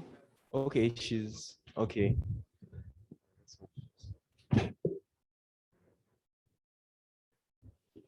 Kindly bear with us. We are trying to get back to our speaker.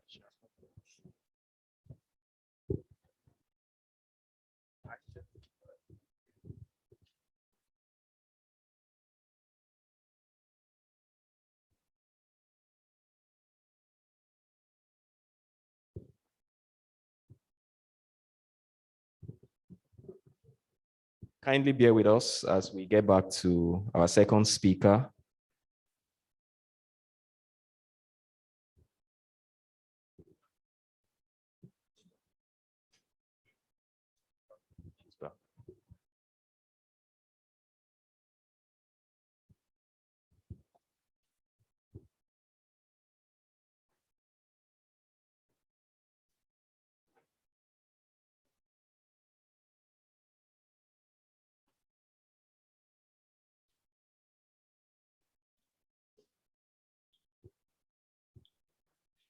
Okay, we can see you now. We hope that you can continue your presentation, ma.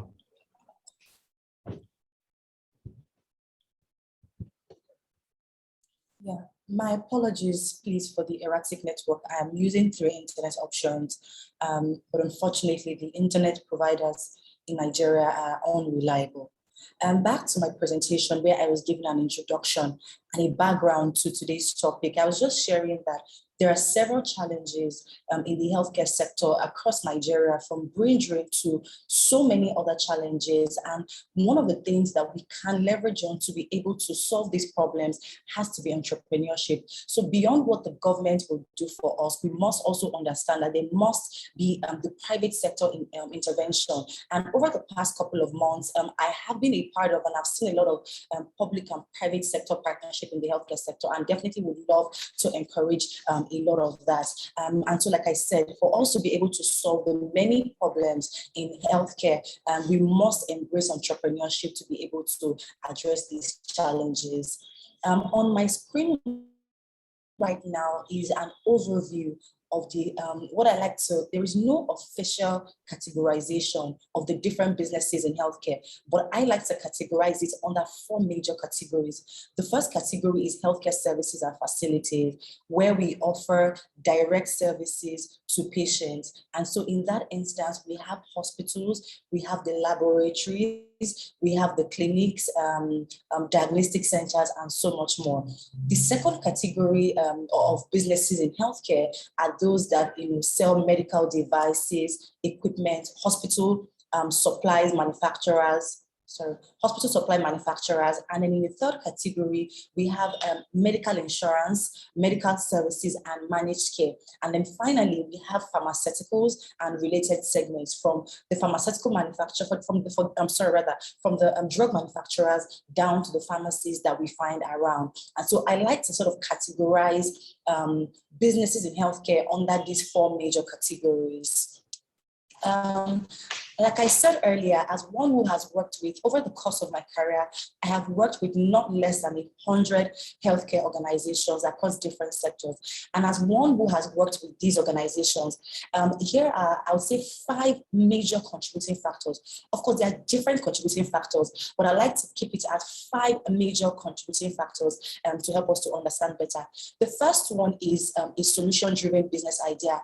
And I like to say solution-driven before innovation, because at the end of the day, there are different things, different challenges in the healthcare sector. So we don't always have to be extremely innovative.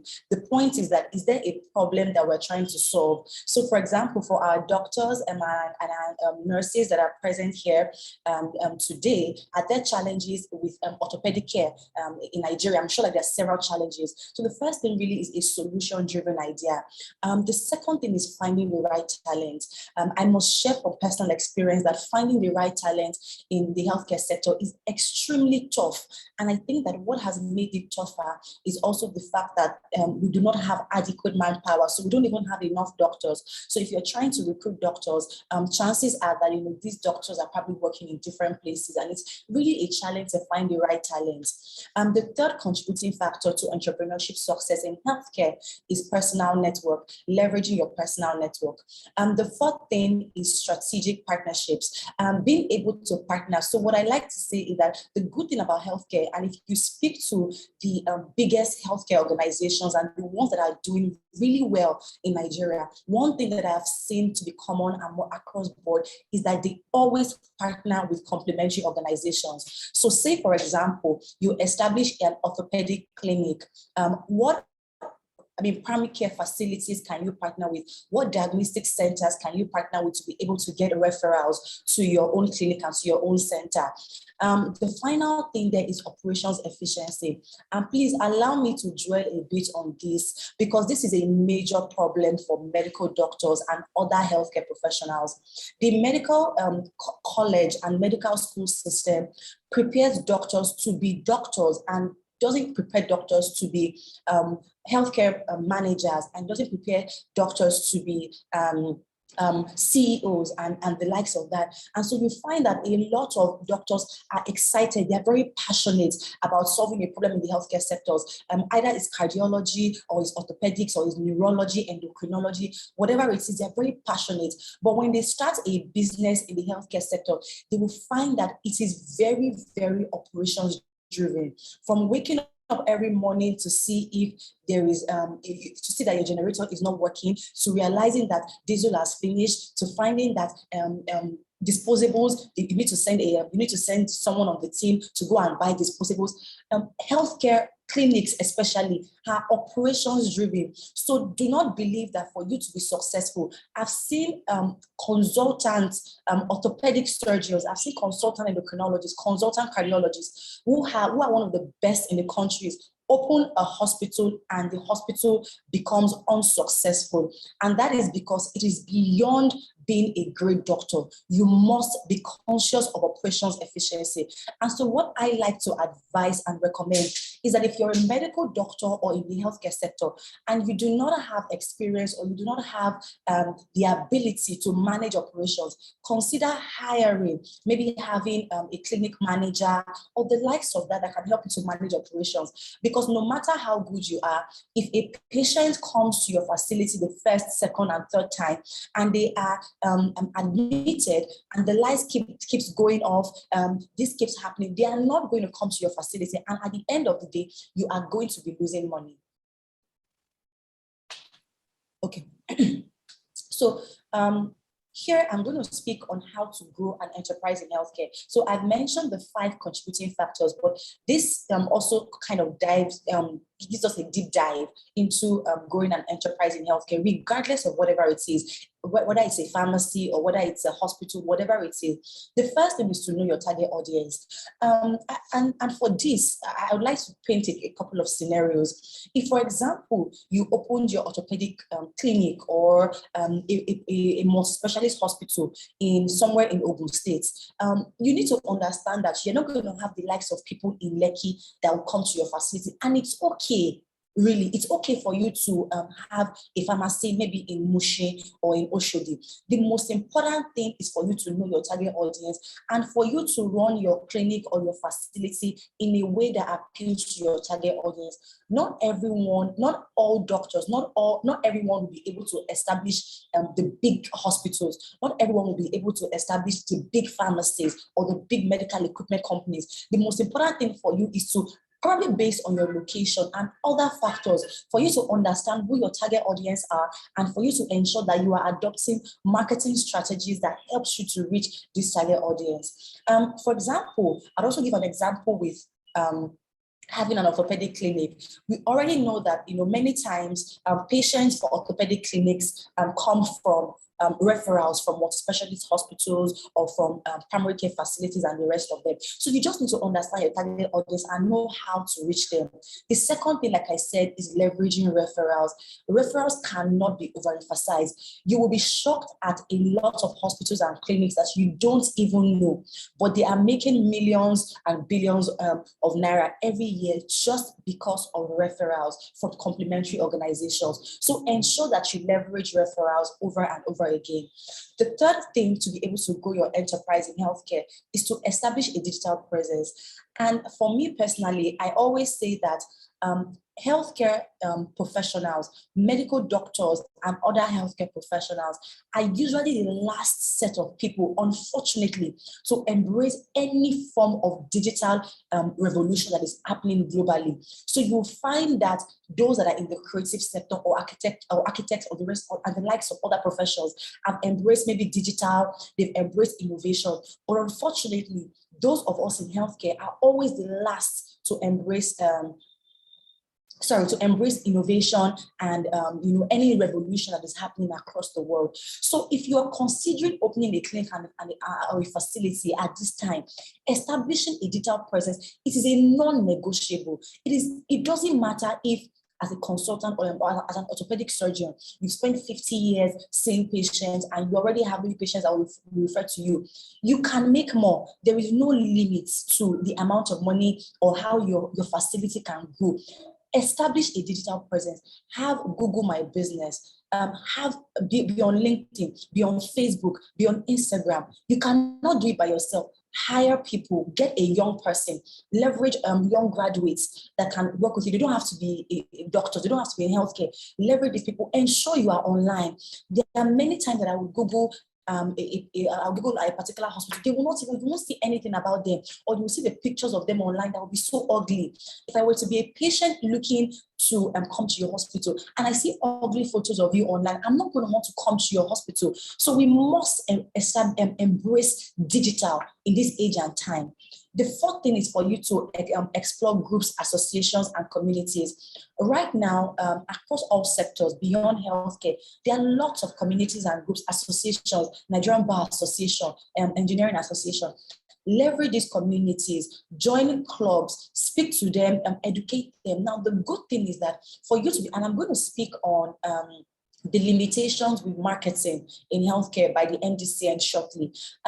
What we must understand is that for you to be able, because of the current limitation with the MDCN policy, the major way that you can promote your business in healthcare is through education, health education. So do not joke with health education, because when you educate people and your education and your information helps them, they now want to patronize and come to your facility. So explore groups, associations, and communities and educate people across these sectors to be able to get more patients coming to your clinic, your facility, or whatever it is. And then the final thing is to consider branding. I cannot count the number of clinics or hospitals I've worked with that either they don't have a logo, or their logo looks so funny, or somebody created their logo for them in 1982. They don't even know where the logo is. They don't know anything. Right now, the behavior of patients and consumers has changed rapidly, especially since COVID happened. The average patient is extremely informed. The average patient wants something that looks nice. So consider branding for your organization.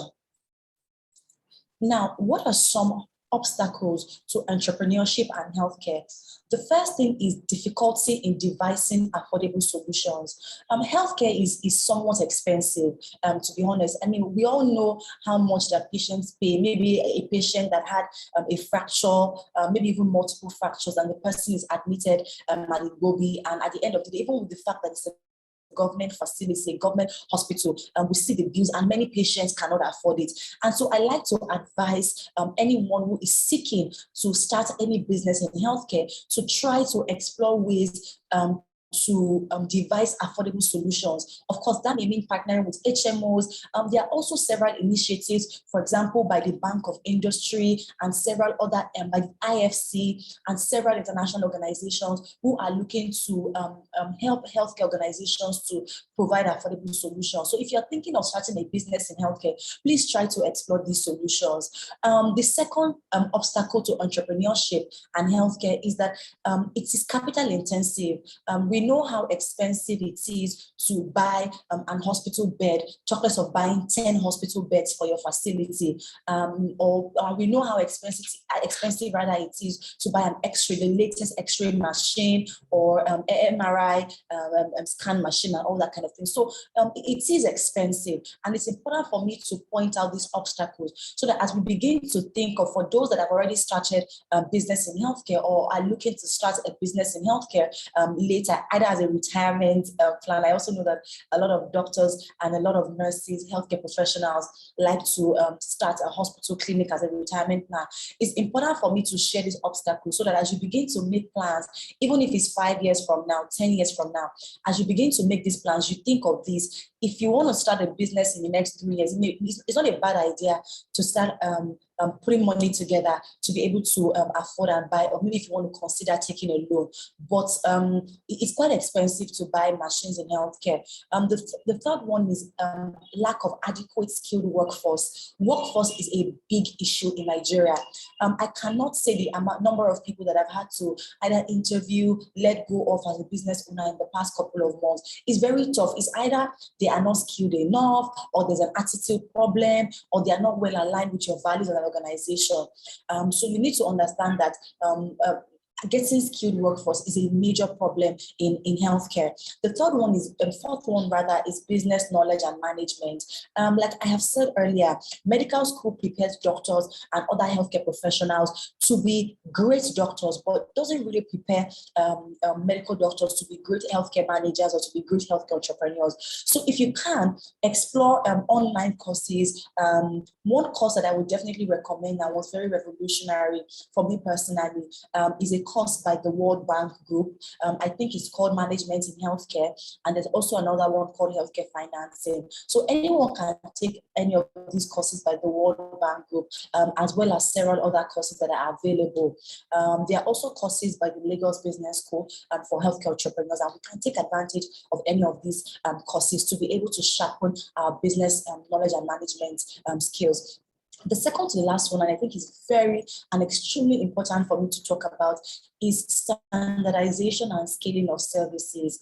When a doctor or any healthcare professional, when you start your clinic, many times you are relying on your expertise as maybe an orthopedic surgeon or as a gastroenterologist or any of these specialties. You are relying on your own personal knowledge to be able to deliver services. But what we must understand is that as a service-based business, for anyone that is not selling products and is selling services, you have a limit to the number of services that you can offer, especially if you are the only one offering it. So as a doctor, you cannot see, I don't know if you can see up to 30 patients a day. I don't think you can even see up to 30 patients a day.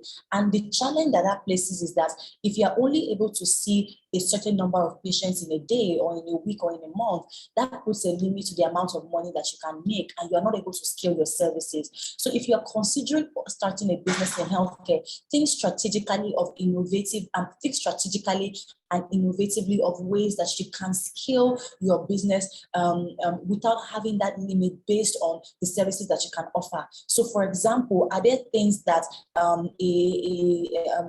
new medical doctor can do in the facility that can help you? Can you use technology to make things easier? Can you leverage, for example, telemedicine to help you to see more patients? Of course, hiring people as well. But standardization and scaling of services is a very, very big issue in healthcare. And then finally, data-driven privacy issues, especially if you are in this age of digital, where we use Zoom and the rest to see patients.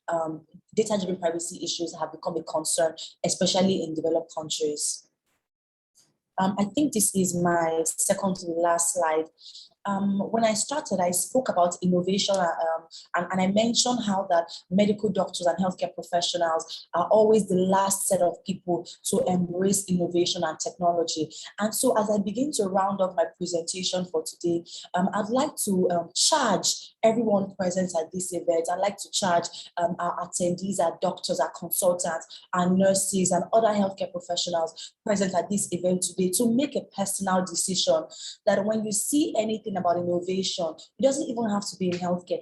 Make an effort to research. I know that we are swamped. I know that there's a lot happening. I know that you're seeing several patients in a day, but make an effort to educate yourself about AI in healthcare. Make an effort to educate yourself about technology and healthcare, robotics and healthcare. Be knowledgeable. You can sign up to newsletters. Be knowledgeable. No one is too old to learn. Even we see in developed countries, we see 60-year-olds, even 70-year-olds that are still at the top of innovation in the healthcare sector and other sectors. So I'd like to charge each one of us present here today to please make an effort to be knowledgeable about different innovative solutions in healthcare, so that we don't also continue to offer services the way we are offering it 10 years from now. So from telehealth to wearable technology, to genome sequencing, to remote monitoring tools, let us be knowledgeable about these things. Innovating healthcare also requires challenging the status quo. I mean, we have seen, I don't know if many of us are on LinkedIn, but over the past couple of months, we've seen young Nigerians, medical doctors, those abroad, those locally, that are innovating, they are manufacturing, they are coming up with new devices that will help maternal and child health, that will help orthopedics, that will help diabetic patients, that will help patients with hypertension. We don't need to leave it for just the young healthcare professionals. Older healthcare professionals can also take this on. Be knowledgeable about social media. Don't say, I'm so old, Jerry, for this thing. What are they doing there? No. There's no excuse any longer to be in quote, like they say, old school. In conclusion, I'd also like to encourage that collaboration, beyond collaboration in the healthcare sector, collaboration with other sectors would also help us to grow the, it will also help us to develop healthcare systems. Healthcare delivery is challenged, and the opportunity to bring an ecosystem to create value to the world is great, and entrepreneurship can definitely help us to make the healthcare sector a better place for ourselves and as well as for patients. Thank you very much for listening to my presentation. It's a pleasure to be here, and many thanks to the organizers.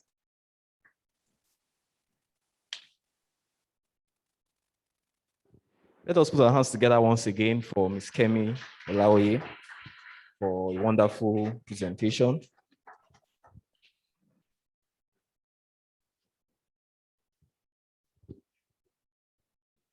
Mr. Chairman, sir, so permit us, we'll take a few questions now. So do we have questions? Okay. Thank you very much. What I can pick is that we're in a case where we have so many patients on our waiting list, and the doctors have a specific number that can be attended to, making some patients to be on waiting list for 2-3 months. Even some are next year. So I think with innovation and entrepreneurship, online method, I think that can be adopted to reduce this waiting list. I don't know, am I correct? Do we have other questions?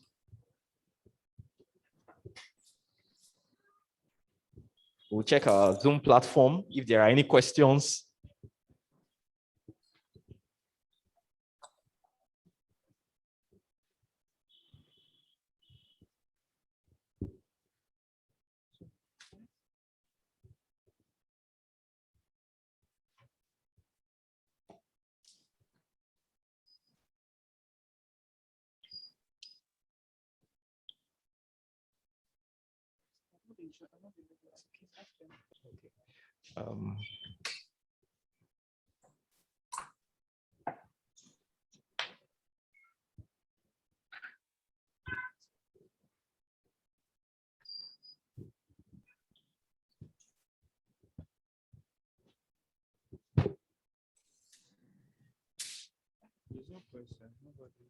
Okay, want to see if we have questions on Zoom. Dr. Samuel Okerinde says, wow, nice one, Kemi, well delivered. Dr. Ufoma Adin Gupu says that was a very beautiful presentation, thank you. So please, Ma, can you provide answers to the question that has been asked? Thank you.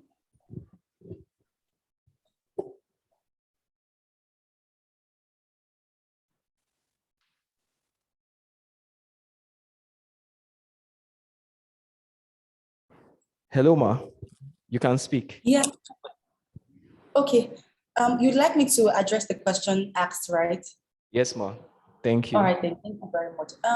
Yes, with innovation and entrepreneurship, we can be able to address the waiting time for patients. Of course, that is not to say that the government doesn't have a role to play in reducing the role to play in helping to minimize the exodus of medical doctors out of the country. That is a non-negotiable. That is a major issue.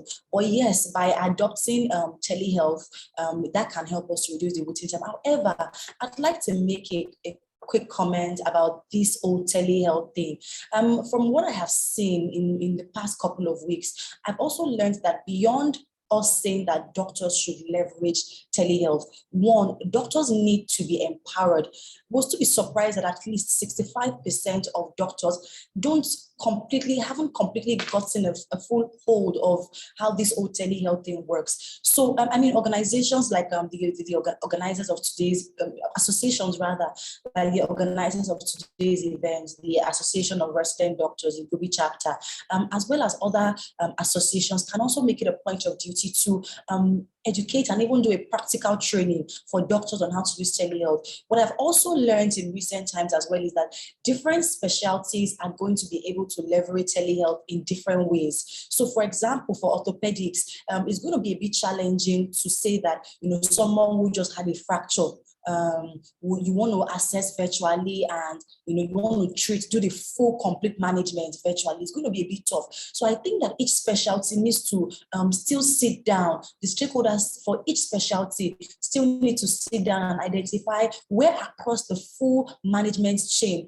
telehealth can support. So telehealth may not be able to support the complete management of an orthopedic patient from the beginning to the end, but I'm positive that maybe in cases of review, maybe the patient has been is on a cast or something like that, and you want to review, possibly telehealth can help. So for example, with maternal and child health, I was just chatting with a gynecologist last week, and he was sharing with me that, to be able to access a woman, down there, it's a bit tough to do that successfully for the first time with telehealth. So I believe that each specialty needs to identify ways that in their complete management plan of an ideal patient, areas that telehealth can help to augment and to support the process. Thank you.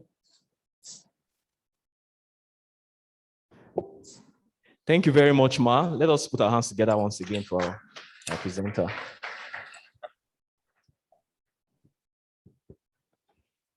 Mr. Chairman, sir, I quickly wish to recognize the presence of certain distinguished consultants in our midst. I recognize the presence of Dr. Idowu Oke, the head of clinical services of the National Orthopaedic Hospital Igbobi. You're welcome, sir. I also wish to once again recognize the presence of Dr. Owola. He's the head of Department of Orthopedics and Trauma Surgery. He's joining us on Zoom. We also wish to recognize the presence of Dr. Alatishe, the consultant orthopedics and arthroplasty surgeon. He's with us here. Thank you very much, sir, for coming. We also wish to recognize the presence of Dr. Agbakuru, clinical pathologist of the National Orthopaedic Hospital Igbobi. You're welcome, sir.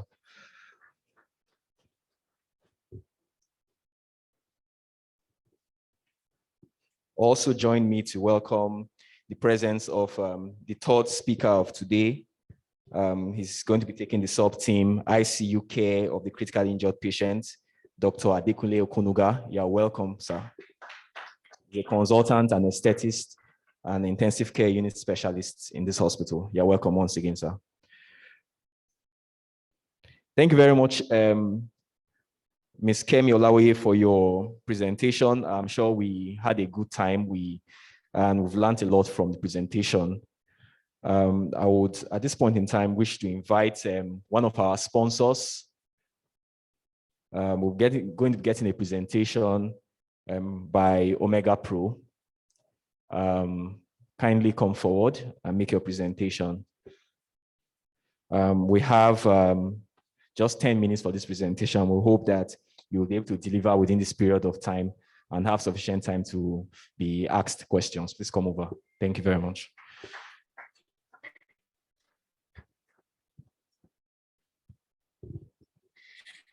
Yeah, excellent afternoon, everyone.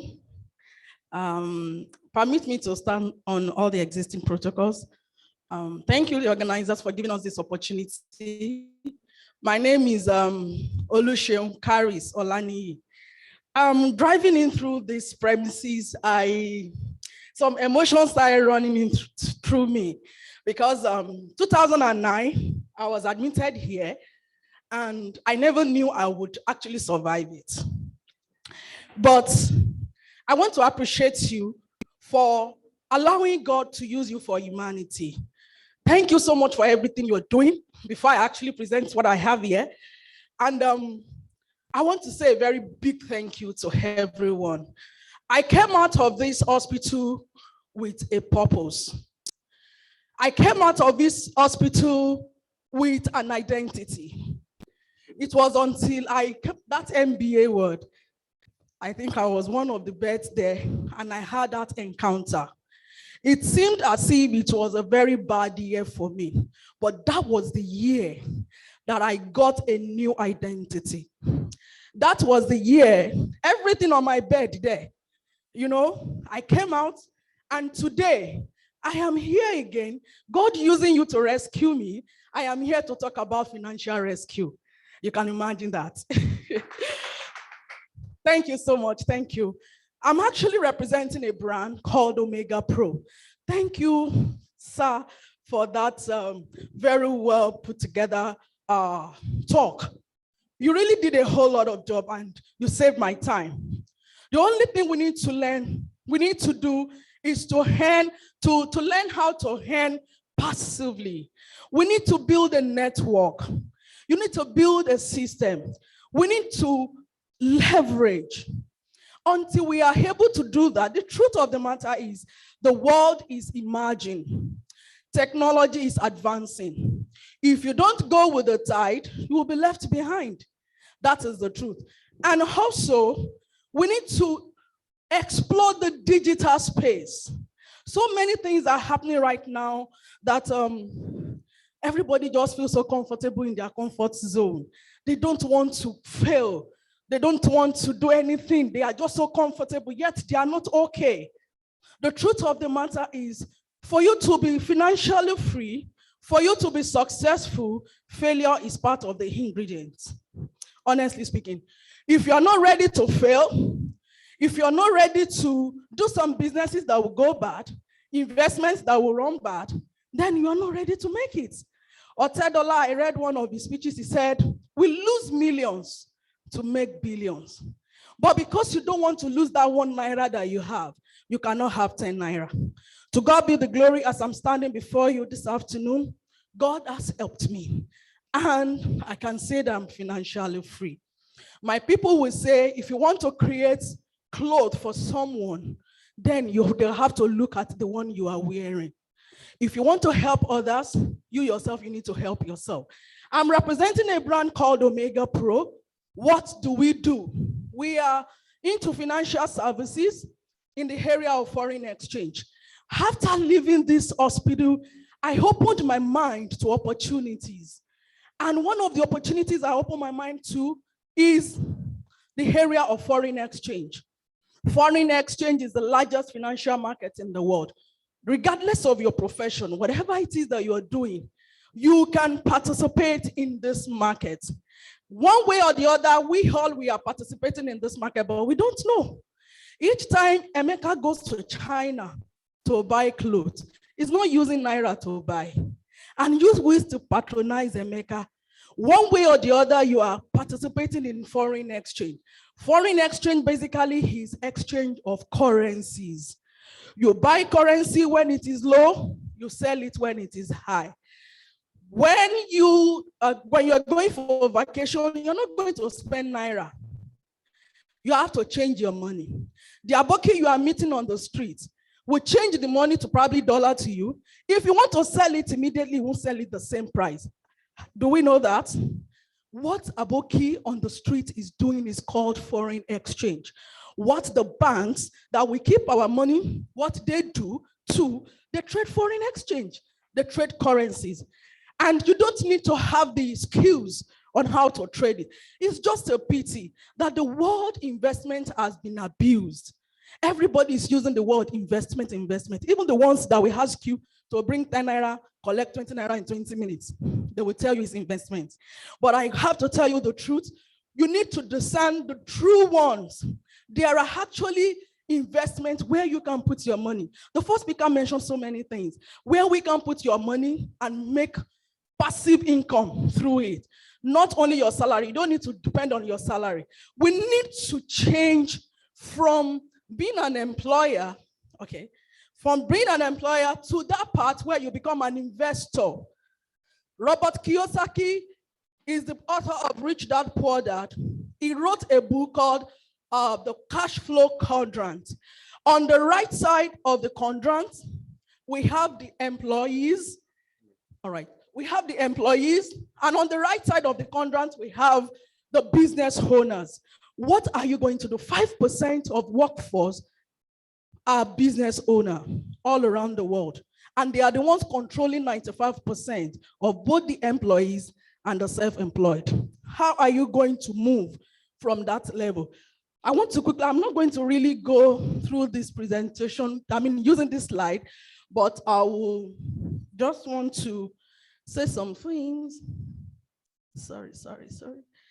Okay, I mentioned Robert Kiyosaki. This is the left side of the quadrant. We want to move to the right side of the quadrant as a business owner. Business owners earn money passively. Money works for them. They are the ones that will wake up in the morning. They will take tea, read dailies, swim, play golf. Why? They have a system that is working for them. A system is working for them. And so I want to show us how we can move from this side to this other side. And using my, the brand I'm presenting to you today, like I said, they are institutional traders. They trade the foreign exchange market. Like I said, it's the largest financial market in the world. And how do they do it? You want to travel to America? You don't need to go and learn how to fly an airplane. All you need to do is just to leverage on the man who has taken his own time to go and learn how to fly an airplane. Your own is to buy your tickets and get on board. And so probably you don't know how to trade it. I trade it. I went to an academy where I learned how to trade, and Omega Pro said, you don't need to spend your time. You don't need to spend your time to get the skill set. What do you need to do? All you need to do is, let's leverage on us, let's trade for you. How does it work? All they do is, they stand as middlemen between us and the institutional traders. Bring your money, let them trade it for you. They give you certain percentage every day.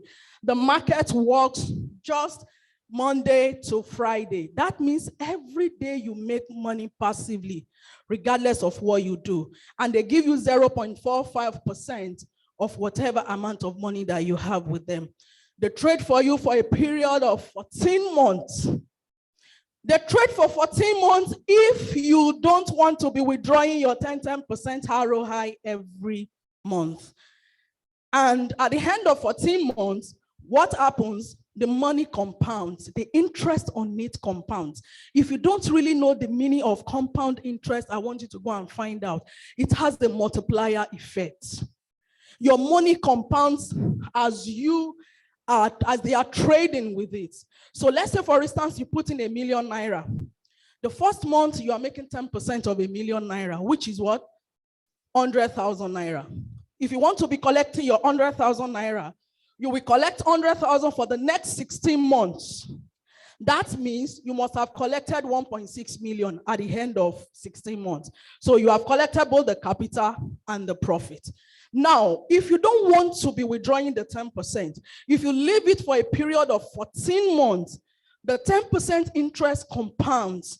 And at the end of 14 months, you have 200% profit. That means your 1 million must have produced 2 million for you.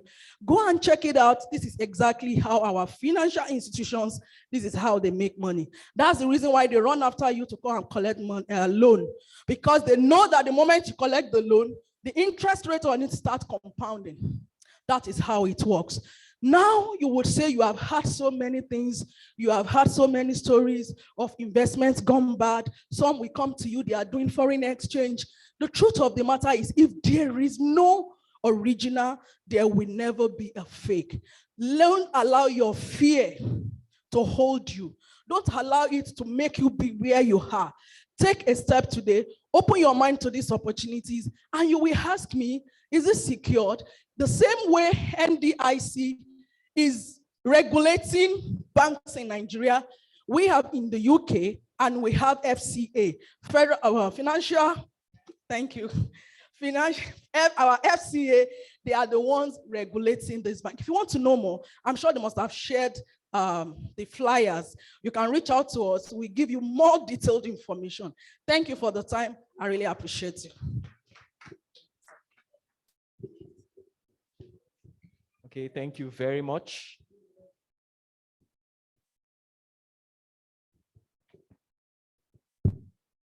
So we'll just take a question and then we'll proceed to, and we hope that our speaker will be very brief with answering the question. Thank you. Okay.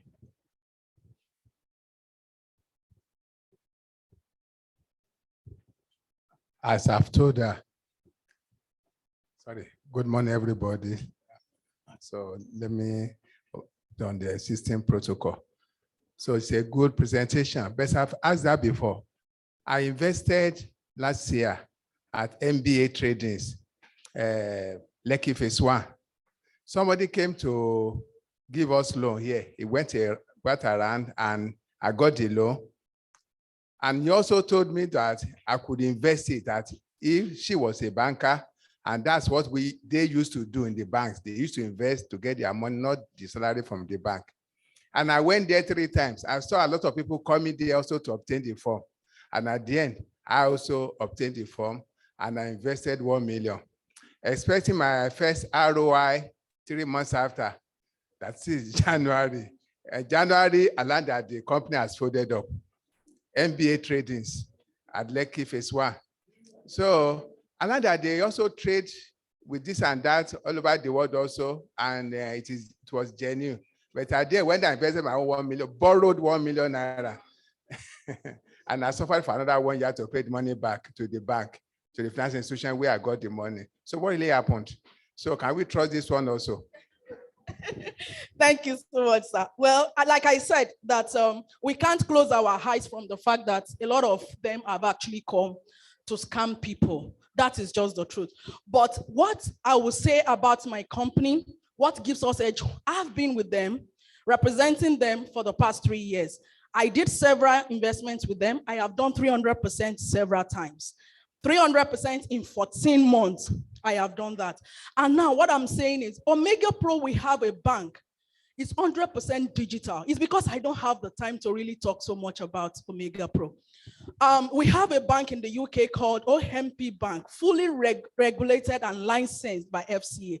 All this information I'm giving you, you can check it. The world is a global village. We have access to information now faster than it used to be. And the information you have access to is what we give you hedge over others. When others are saying, no, I'm not going to do, the rich will take the risk. And before you know it, they have gone. I won't say there are not, platforms like that. I don't know much about MBA. I don't know what they do, but what Omega Pro do, and our CEO is Andres Zagas. The Chief Marketing Officer is Mike Sims. Please, you can Google Mike Sims to know the kind of personality this man is. Mike Sims is a business coach. I've been following him over 15 years, even before I got to know about Omega Pro. It's just that it gave me more confidence in the leadership when I knew he was one of the co-founders. This man has managed a hedge fund in the US. He has shared the same stage with people like Les Brown, with people like Bob Proctor. This is a man of integrity that will not, because of material things, allow his name to be rubbished. So these are people who have granted Forbes, Bloomberg, London Post, Wall Street journals. They have granted them interviews several times. These are people of integrity. You can read about them, about the names. You can see the flyer and still Google and get more information about it. Omega Pro, we have a bank. It's 100% digital. It has no intervention of anything. Whatever it is that you want to do any transactions, either within the country or outside, you can do it at the comfort of your home. We all know CUDA. 21st century businesses, they are borderless businesses. That is where we are going now. People will be asking, where is their office? People that have office, they don't scam. Facebook that you have in your book, do you know their office in Nigeria? Google that you always go to, do you know their office in Nigeria? We need to start thinking.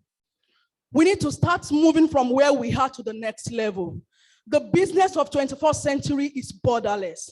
it is digital. We need to start exploring this digital space. So what I would say is Omega Pro, we are fully regulated. We are even having our convention in Dubai. If you know Eric Worre very well, Eric Worre is one of our speakers in Dubai in January 23rd, 24th. These are people that you would want to identify with. And with all this, I think we are comfortable in the leadership of Omega Pro. Thank you, sir. All right.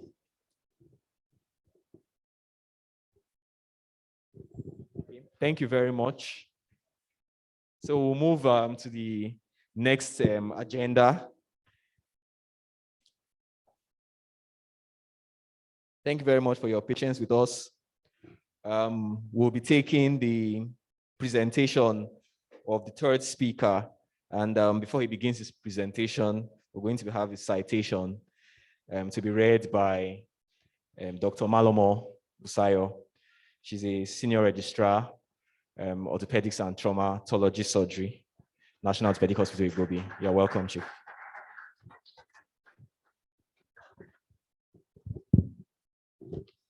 Good afternoon. Permit me to stand on existing protocols. Our third speaker is a seasoned specialist and adept expert in the field of anesthesia, whose academic sojourn started at the Mayflower School, Ikenne in Ogun State. He proceeded to the King's College, Lagos, and obtained his bachelor's in medicine and surgery from the University of Ibadan in 1985. He obtained a postgraduate diploma certificate in 1993, and he completed his postgraduate training in anesthesia at the Lagos University Teaching Hospital, Lagos, in 1998, with the award of fellowship of the faculty, of the Faculty of Anesthesia in the West African College of Surgery in 1998. He proceeded to the United Kingdom for further training and obtained a fellowship of the Royal College of Anaesthetists in 2005. He has worked as a consultant anesthetist at the military hospitals Yaba and Awolowo Road, Ikoyi in Lagos. He worked as a consultant anesthetist and was the pioneer head of Department of Anesthesia and ICU at the National Hospital, Abuja, at its inception in 2000. On completion of his rotational training in anesthesia and intensive care units in the United Kingdom, he was awarded certificate of completion of training in 2008. And he has since then been on the specialist registrar of the General Medical Council, United Kingdom, since 2008. He worked as a consultant anesthetist at Guy's and St. Thomas Foundation NHS Trust London and at the University Hospital of Coventry and Warwickshire, Coventry, from 2008 and 2015. He relocated to Nigeria in 2015, and since his return, he has worked as a chief consultant and head of department at St. Nicholas Hospital, Lagos. He was the visiting chief consultant anesthetist to Paylor Memorial Hospital, Lagos, and visiting consultant anesthetist at the Lagoon Hospital, Ikoyi, before joining as a consultant anesthetist at the National Orthopaedic Hospital, Igbobi, Lagos, since 2019. He's married and blessed with 2 children. Ladies and gentlemen, please rise. As with a standing ovation, we welcome our third speaker, Dr. Adekunle Okunuga.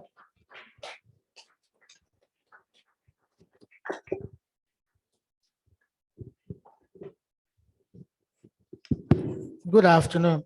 Thank you for the warm citation.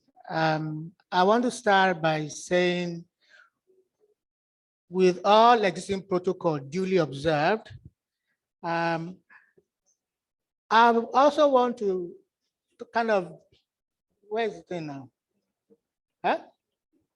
Now, I've kind of tweaked the topic slightly because it conveys as if ICU is for orthopedic patients. And that is very, very far from the truth.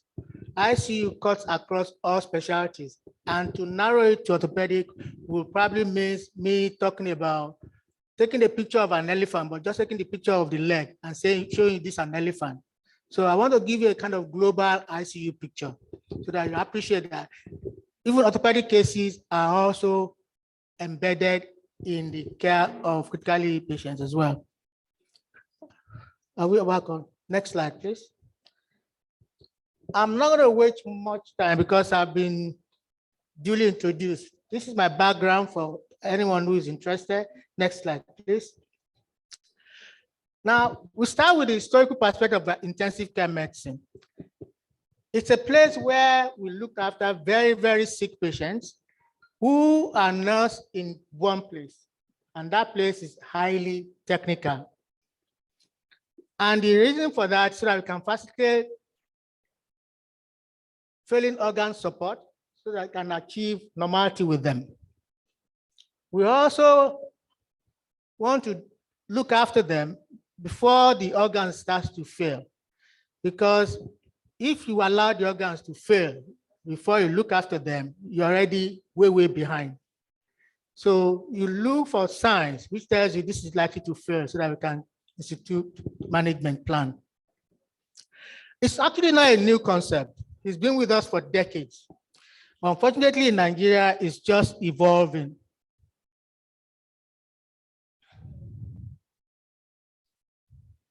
One second, please.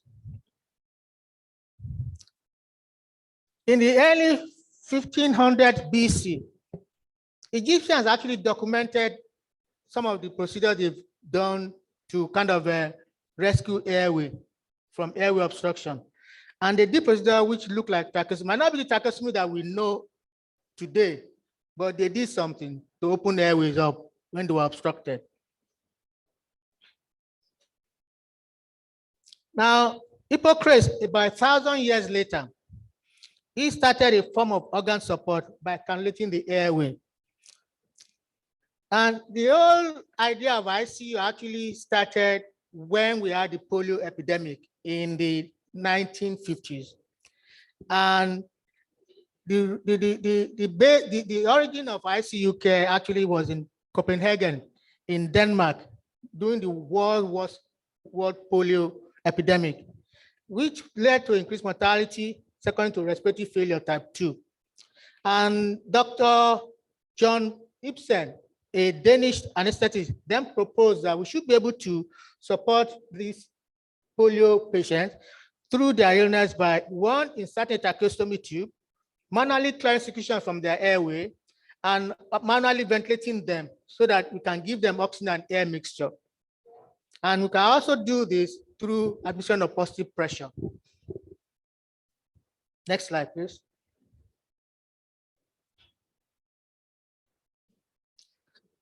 He then recognized the impact that if you do not clear the carbon dioxide, that will have deleterious effect on the patient as well. And then he introduced the carbon dioxide absorbent to the circuit.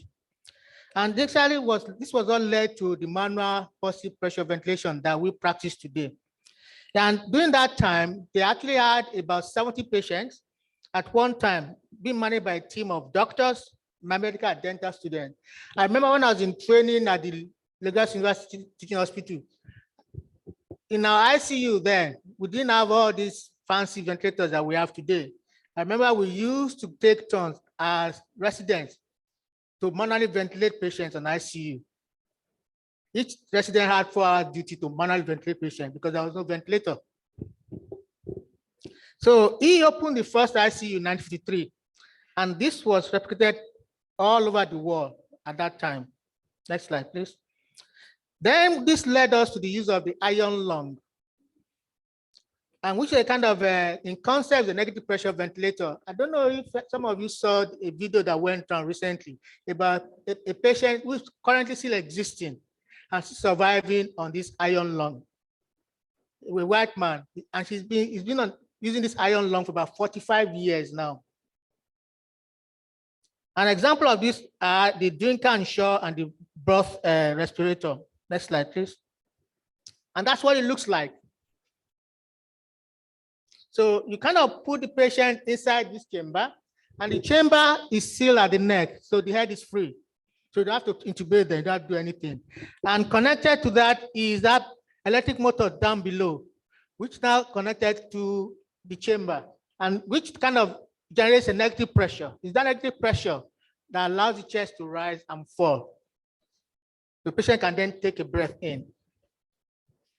Now you can imagine how big this thing was then. You can imagine how many you need to fit into an ICU. So to put it in context to you, this is what it looks like in those days. And that's an ICU for you.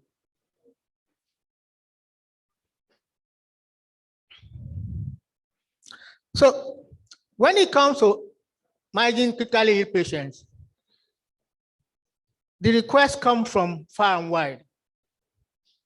But then you need to triage them. You can't take all of them. One, because you don't have adequate number of beds for all of them. Secondly, because it's also highly resource care, which is capital intensive. We do know it's an excellent care, and it requires abundant resources. We also require nursing staff with a high nurse-patient ratio. We require pharmacists, nutritionists, respiratory physician, and high-tech equipment. Now, you also need to be in a hospital where you have dedicated clinicians who are able to pick up organ that is failing quickly. So that the whole concept of ICU is, let's give them a chance. But without ICU, they'll probably die. But ICU then gives them that hope that maybe if you do something and that thing works, and patients do survive, but majority will still die. Now, the other issue is the fact that there's discomfort with death. So initially it was kind of suggested that maybe we should just keep them in isolation where we can support them, even though we don't do too much for them. At least they will not, remember our oath is above all, do no harm. So that was part of the concept then. And it's also convenient for if you have ICU in your center, so you can put your patient there. You don't need to travel miles away before you get an ICU bed. Now, I cannot emphasize this enough. Demand far outweighs the supply. Next slide. Since the 1950s, ICU has since evolved into a specialty of its own, with its own merit. And statistics of ICU per 100,000 patient population is shown on this next slide. For instance, Germany leads the way, where they have about 25 beds to every 100,000 patients. UK, even though we think it's a world power when it comes to medicine, they have about 3.5 beds per 100,000 patients. UK population is about 50 million. So you do the maths. Do we have a figure for Nigeria? I don't think so. Why don't we have one? One, we actually don't have ICUs. Let's call it spade a spade. It's only now people are trying to bring ICU up to scratch. Everybody now, currently, before now, I went to a hospital in DR some time ago, and I said, do you have an ICU? He said, yes. Show me the ICU. What did I find there? I found a bed, fair enough, the same bed that you find on the ward. Then I find one infusion pump. I said, where's the ventilator? He said, no, we don't have. So why do you call it ICU? So a lot of these are all over the place, and they are thriving on the ignorance of the members of the public. Now, recently, I actually saw a data, a colleague of mine, Dr. Yeshala, quoted a data in one of the dailies recently, that actually we now have about 350 ICU beds for the whole population of Nigeria, 200 million. So you do the math. That means we have 35 beds to 20 million, and we have 3.5 beds to 2 million. So you do the math. And it means we have 1.75 beds to 1 million. So which we have 0.175 bed to 100,000. It's not even up to a bed. So we have not even started. And this is to show you this slide about the various countries of the world and number of ICU beds that they have. Now, I told you that ICU is about supporting organ. We want to catch the organ before it fails, because the number of failed organs is proportional to the mortality. A patient who has one organ failure has about 25% chance of mortality. So by the time you have 3, 4 organs failing, you've increased that mortality to about 75, 80, irrespective of what you do. But it does not mean they cannot be saved. It just shows you that you need to act and act early. Now, we know it's an expensive care. There's no doubt about it. You will understand why very shortly. For instance, in Canada, ICU consider about 8% of total inpatient costs. And we're talking about billions of Canadian dollars here. That's about 1-2% of the national GNP. And per day, ICU was costing each patient $1,500. And I'm talking about 5-6 years ago, pre-COVID. So you can imagine how much it costs now with COVID. In the US, it's actually about 20-28% of the total inpatient cost. I'm talking about each hospital probably has about, say, 10 ICU beds.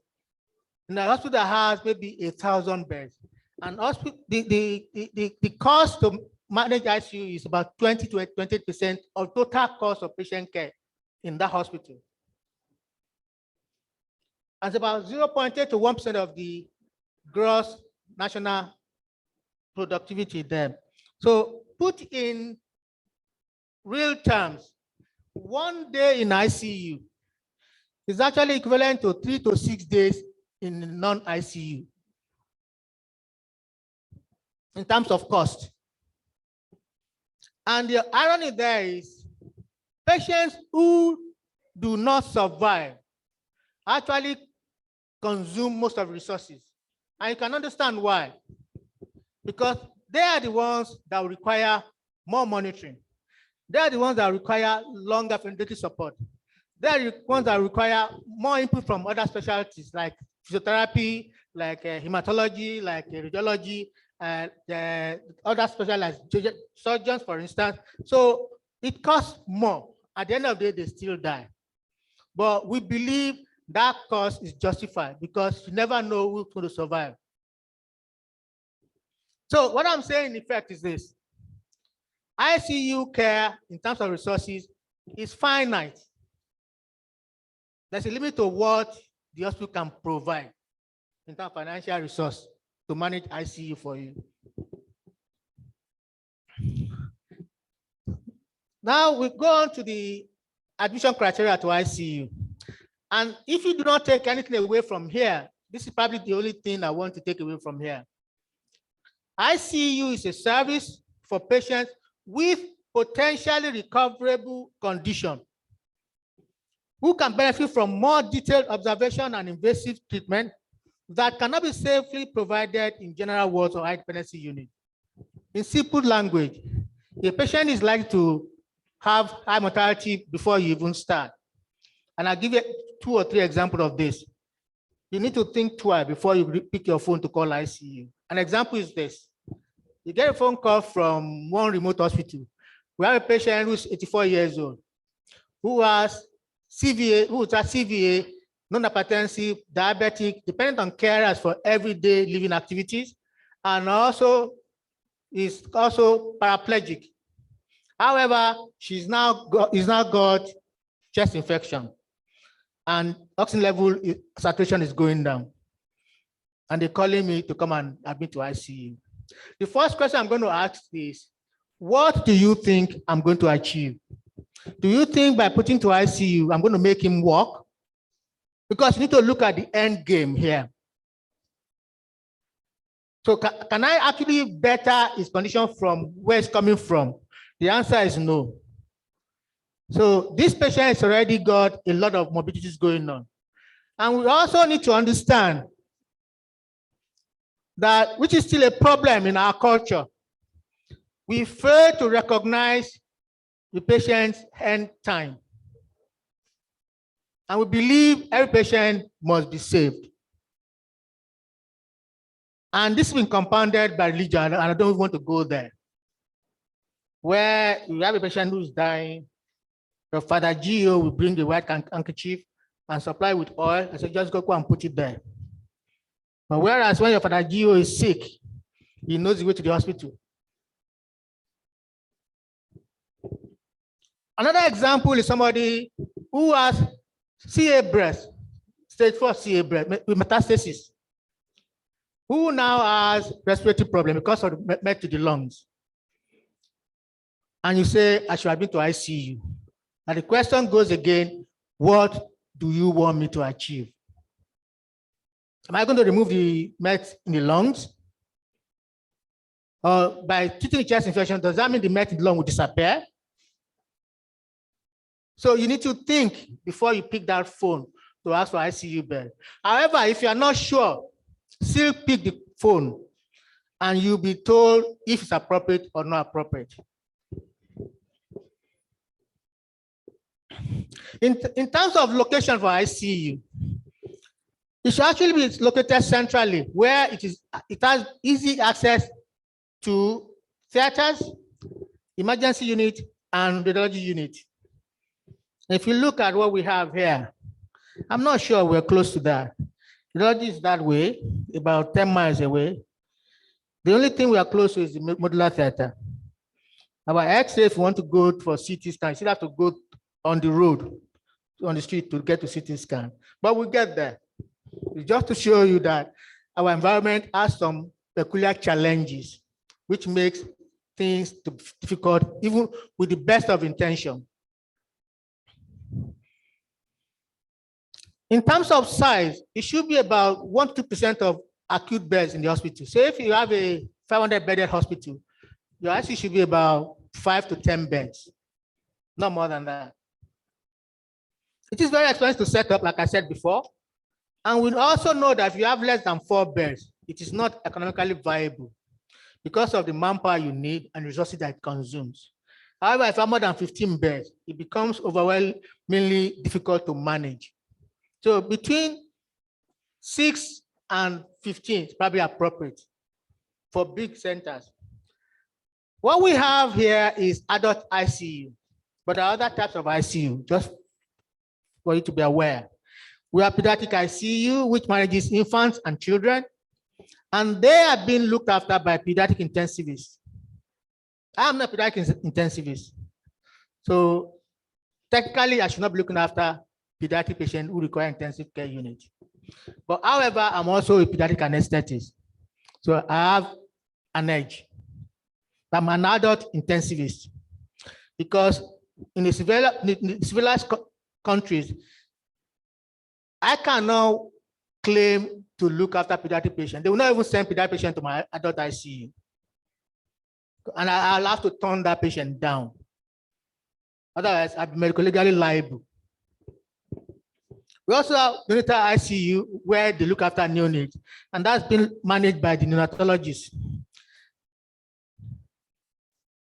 High dependency unit is not an ICU.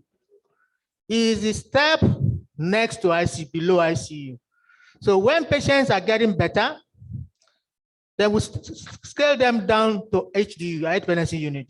When they're already in HDU and they're getting worse, we upgrade them to ICU. It's from HDU when they get much, much better that they now go back to the wards. Coronary care unit is also not an ICU, it's a high dependency unit. We also have neuro ICU for dedicated to neuro cases, and we have cardiac ICU dedicated to cardiac surgical patients. We are fortunate that we are a national trauma center. So technically we should have ICU attached to us. There's not even an excuse for us not to have an ICU. But the question for us to answer is, because we cater for pediatric and adult at the same time, we need to have both pediatric and adult ICU. And we are now trying to even move one step ahead by saying that we don't even want to limit ourselves to orthopedic trauma patients alone for ICU care. So we want to admit even non-trauma ICU patients, which is what we currently do now. especially now that we have a private ICU wing at amenity unit. This is something that people confuse. A stroke unit is not an ICU. And we should not confuse the two. And the reason why that is not an ICU is because, one, the patients there stay long. Somebody who's had a stroke, for them to recover, they take a while. And that means you're going to block that bed. And when you have a young patient that bed from ICU, you cannot use that bed. So we do not encourage patients with CVA to be brought to ICU. The cause of illness is unpredictable. They may have one stroke now, and as the saying goes, if you had a stroke, next one is going to be even worse than the previous one.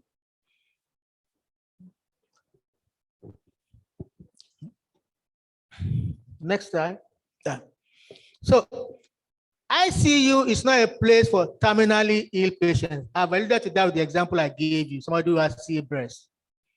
There was a scenario that played out here about a couple of months ago, where a member of staff that had metastatic cancer, CA breast, rather than sending that patient for palliative care, the patient now had respiratory problem. They felt it was ICU that's supposed to take over.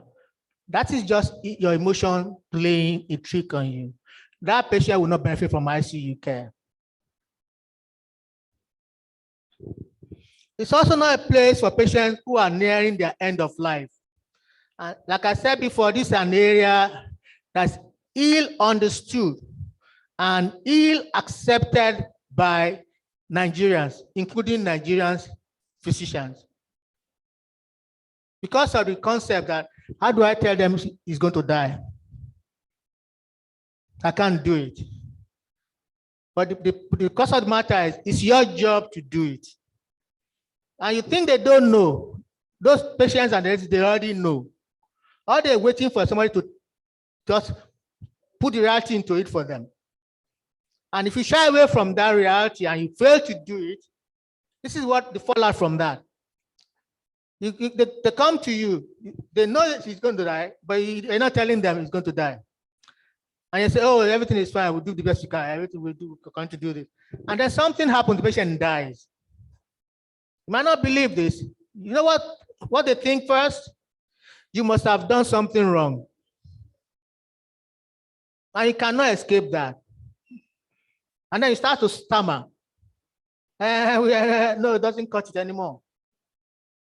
Because you've missed your opportunity. Whereas if you have told them, this is how it plays in your favor. If you've told them, this condition is so critical that patients like to die, but we're going to do the best we can. But you already mentioned that word. If miraculously the patient survives it, not for somebody who has metastatic cancer, if the patient survives the critical illness, guess what happened? They think you are God. And they say, yeah, everywhere you go, say, look at the doctor and the nurse that saved my mother. That's why you cannot afford not to give patients appropriate information. Your thing is not working, it's not charging my laptop. Now, this takes me on to palliative care, which is often confused with ICU care. They are poles apart. As is shown on the slide, palliative care is an approach that improves the quality of life of patients and their family members. Yeah. Facing the problem associated with life-threatening illness through prevention and relief of suffering by means of identification.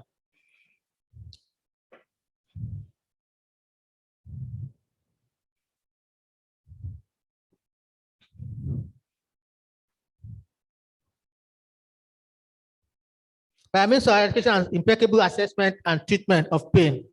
Pain, another associated problem, which may be physical, psychosocial, or spiritual. It's basically designed to relieve pain, another distressing symptom associated with chronic illness or terminal illness like cancer. So it also affirms that life and and regards dying as a normal process.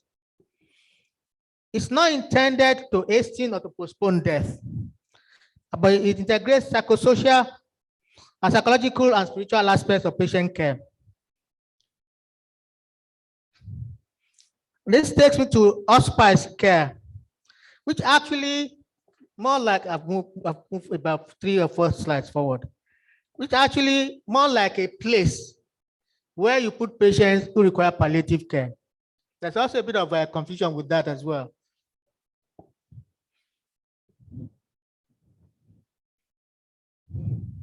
I need to kind of fast forward because I've been told that my time is limited. There are different types of ICU. We have the open ICU system, which has unlimited access to multiple doctors with freedom to admit and discharge their patients. In which case, they actually don't need me. All they need me for is just to come and intubate for them. The general surgeon will bring his patient, the cardiologist will bring his patient, the orthopedic will bring patient, they manage themselves.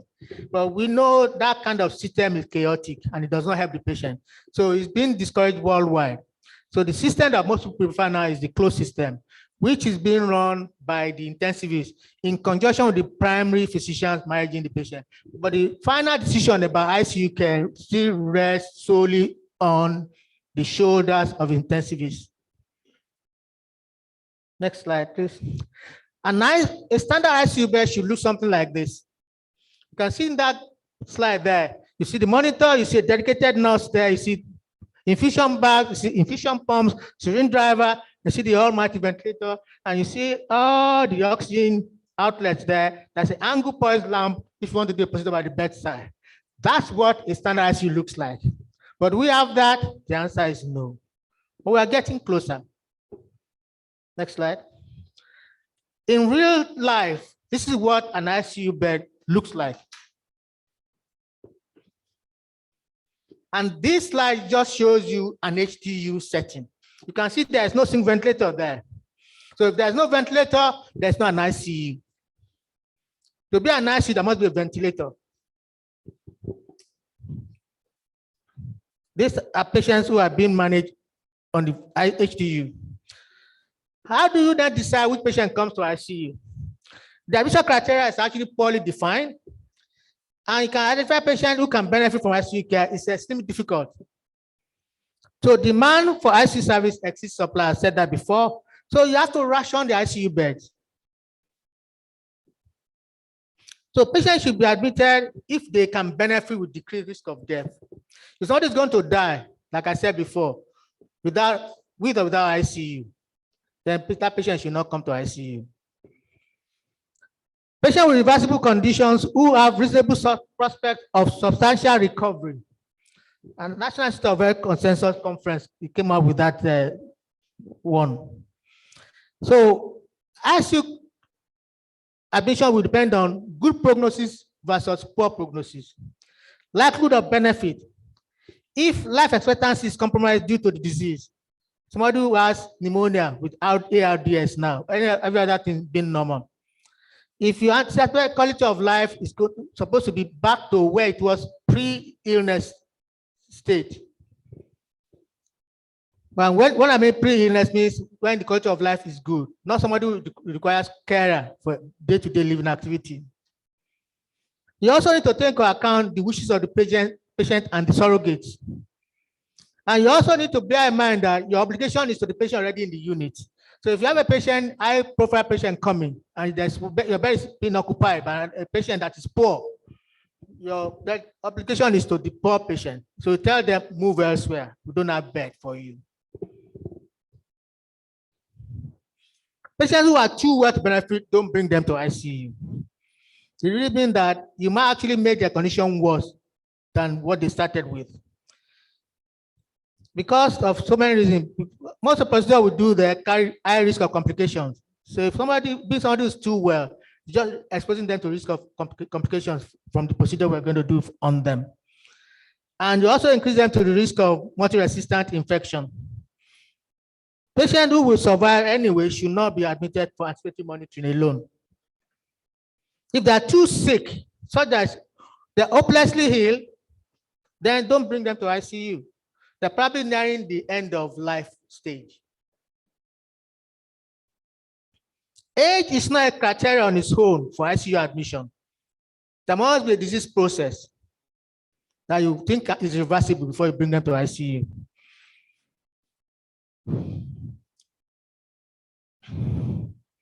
Next slide, please. Now, ICU therapy is not available elsewhere. So there's reasonable chance to survive with death. Without ICU, they may die. So monitor patients at high risk of complications. If somebody is comatose, but you think the life expectancy is good, that patient should come to ICU. And I'm talking about somebody with DKA, maybe a 20-something-year-old, 50-something-year-old with DKA, whom once you treat the diabetes, they like to recover. That's a candidate for ICU. Now, in terms of that, different criteria are used. One model is prioritization model, where you look at priority one. These are the patients who must come to ICU. They're critically ill, they're unstable, they require intensive treatment, and they require monitoring, which can be provided elsewhere. They need ventilative support, they need continuous vasoactive intervention, and they need mechanical circulatory support. And there's no limit to therapy you give them once they are admitted to ICU. The high likelihood of benefit far outweighs death risk. Priority two, they require intensive monitoring, may potentially need immediate intervention, but there's also no therapeutic limit. You go all the way to look after them. So they may have underlying chronic comorbidity with acute severe exacerbation of that illness. Priority three is the one who are critically ill, but they have reduced likelihood of recovery. They have severe underlying disease. Then on top of that, they have severe acute illness. Now you need to limit therapies that you give to them. So you can't just go all the way. Otherwise, they just waste your resources. For example, somebody who has metastatic malignancy complicated by infection, tamponade, or airway obstruction. They're not for ICU. Priority four generally are not appropriate for ICU, so we won't even bring them. We also have a diagnosis model that we can use. This uses specific conditions or diseases to determine appropriateness of ICU admission. In generally, there are about 48 diagnoses stroke 8 hunger systems that are considered. So examples of these are shown on this slide: acute MI complication, cardiogenic shock, complex arrhythmia, acute respiratory failure, status epilepticus, subarachnoid hemorrhage. Next, we have objective parameter model. Why am I saying this? So that when you go back to your different wards, these are things you look out for before you pick your phone to call for ICU bed. Patient has heart rate less than 40 or more than 150. I'm talking about outdoor. Systolic blood pressure less than 80, inner pressure less than 60, that's a BP more than 120, respiratory more than 35. You should be speaking to ICU if you see any patient with this clinical sign. We also have laboratory parameters. Sodium less than 110 or greater than 170. Potassium less than 2 or greater than 7. Hemoglobin oxygen tension less than 60 when you do a blood gas. pH less than 7.1 or more than 7.7. If glucose more than 800 milligrams per deciliter. Calcium more than 15 grams per deciliter. Toxic drug level with compromise.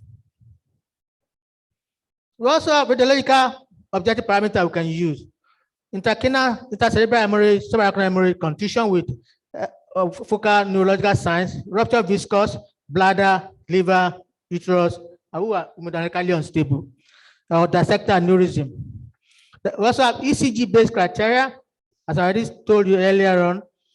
Physical findings, also under objective parameter criteria. If you have a patient with unequal pupils with loss of consciousness, burns greater than 10% body surface area, patient who's anuric, airway obstruction, coma, continuous seizure, cyanosis, cardiac tamponade.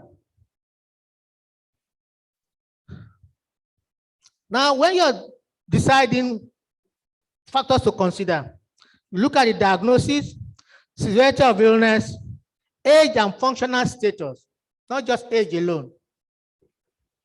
Coexisting disease, physiological reserve, prognosis in terms of outcome, availability of suitable treatment, response to treatment that's been given up to date, recent cardiopulmonary arrest, anticipated quality of life, and the patient's wishes. This is something we don't understand in Nigeria, because everybody wants to live, nobody wants to die. In developed world countries, someone will sign a form, say, no, if I should have cardiac arrest, I don't want anybody to jump on my chest. Like, must have told a relative or a friend who will now corroborate that, say, no, he doesn't want this one, so don't let us go along that route. Now, once you've admitted them, when you discharge them from ICU, we also look at all those physiological parameters we mentioned. Have they stabilized now? Do they still need ICU monitoring and care? If the answer is no, then they no longer need ICU care. If the physiological status are deteriorated, then active intervention no longer planned. If despite all that you put in, the condition has gotten worse, because you need to draw a line, where do you stop? Intermediate care, this is the HDU care we spoke about earlier, and they require technical support. They do not require ventilator support. They might require frequent nurse intervention. They do not require artificial life support. They require invasive monitoring. They require less than what ICU requires. And generally, intermediate care consumes about 20% of ICU bed days. And there's also reduced cost with ICU demonstrated when they are in HDU. And we also have increased patient satisfaction with treatment received. There are different outcome studies that have been done comparing ICU care with ward care for different surgical procedures, like carotid endarterectomy, femoral bypass, GI bleeds, drug overdose, bone marrow transplant, closed units, and triple surgery. Now, when I joined St. Nicholas, we kind of documented in the first year all the cases that we did. I just show you one slide just to show you. This is what the ICU looked like then when I was there. They had nothing then. This was what I set up for them. It's still not comparable to what you saw on the international slide earlier on. But it's work in progress. Exactly the same thing is what we have in Igbobi now. But things are getting better. And this is an example of type of cases that we admitted into the ICU: sepsis, AKI, CVA, meningitis, encephalitis, severe malaria encephalopathy, severe hypovolemia, metastatic cancer, severe COPD, DKA, sickle cell disease with acute chest syndrome, bowel surgery, bowel obstruction, respiratory laparotomy, radical prostatectomy, adenectomy. We also admitted patients for donor nephrectomy and kidney transplant as well. Acute injury with cerebral edema. O&G also were admitted, severe preeclampsia, eclampsia, intrapartner hemorrhage. So, in conclusion, what I'm going to say here is, don't panic. I know we haven't got it yet, but it's work in progress. We can do it well in Nigeria too, especially with expertise in some Nigerians coming from diaspora, coming back home. We do not have to put everything in place at once, because we cannot even do it. We don't have resources to do it. But we should continue to invest in the system so as to save more lives. Rome was not built in a day, so it's work in progress. Nigerians are dying every day because of lack of standard, well-equipped ICUs. With timely referral and timely appropriate management, some of these lives can be saved. It's a multidisciplinary venture in which we all have a stake in. Your establishment may be the model to drive healthcare delivery system in Nigeria to the next level. Thank you.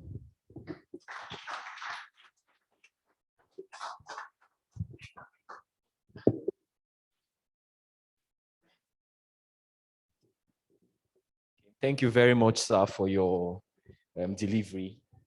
At this point in time, we have just about 5 minutes to take questions and to get responses from our presenter. So it's a very burning topic, very important in our center in management of patients in the hospital.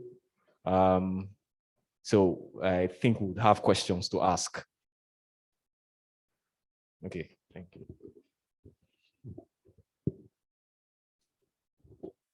Good day, everyone. Thank you very much, sir, for the presentation. My name is Dr. Olawoye Peters. Okay, in my facility, I work with Lagos State government, and I work under Lagos State Health Service Commission, rather, one of the general hospitals we see a lot of stroke cases, and many of them eventually go into coma. And there are certain points where we know that there is a need for this patient to be referred to ICU for ICU care. But in your presentation, sir, you mentioned that they cannot be categorized under ICU, or rather whether they can be managed. So I'm not certain you also mentioned where they should be categorized or where they should be managed. Do we have stroke ICU in Nigeria, or there are other places where they can be managed? Because many of them go into coma eventually. And how do we manage these cases?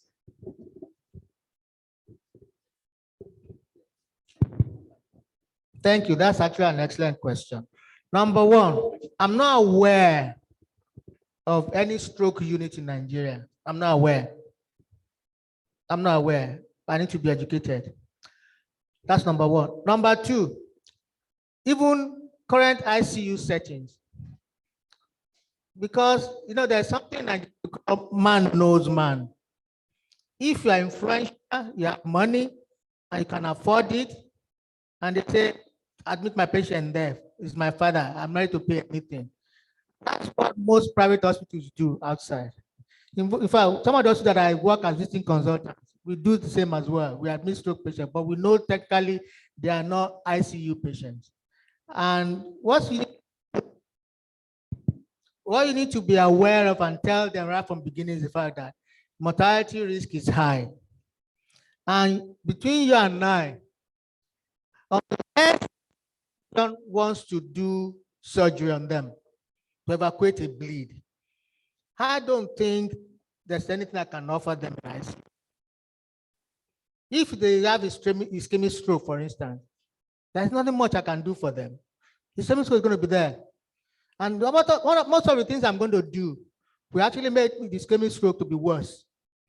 Even the ones that have hemorrhagic stroke, if they do not go for surgery, even neurosurgeon will tell you, this hemorrhagic stroke, there's nothing I can do for this one. If neurosurgeon tells me there's nothing he can do for the patient, then I have no more application to put on the ventilator. Remember what the oath that we took, above all, do no harm.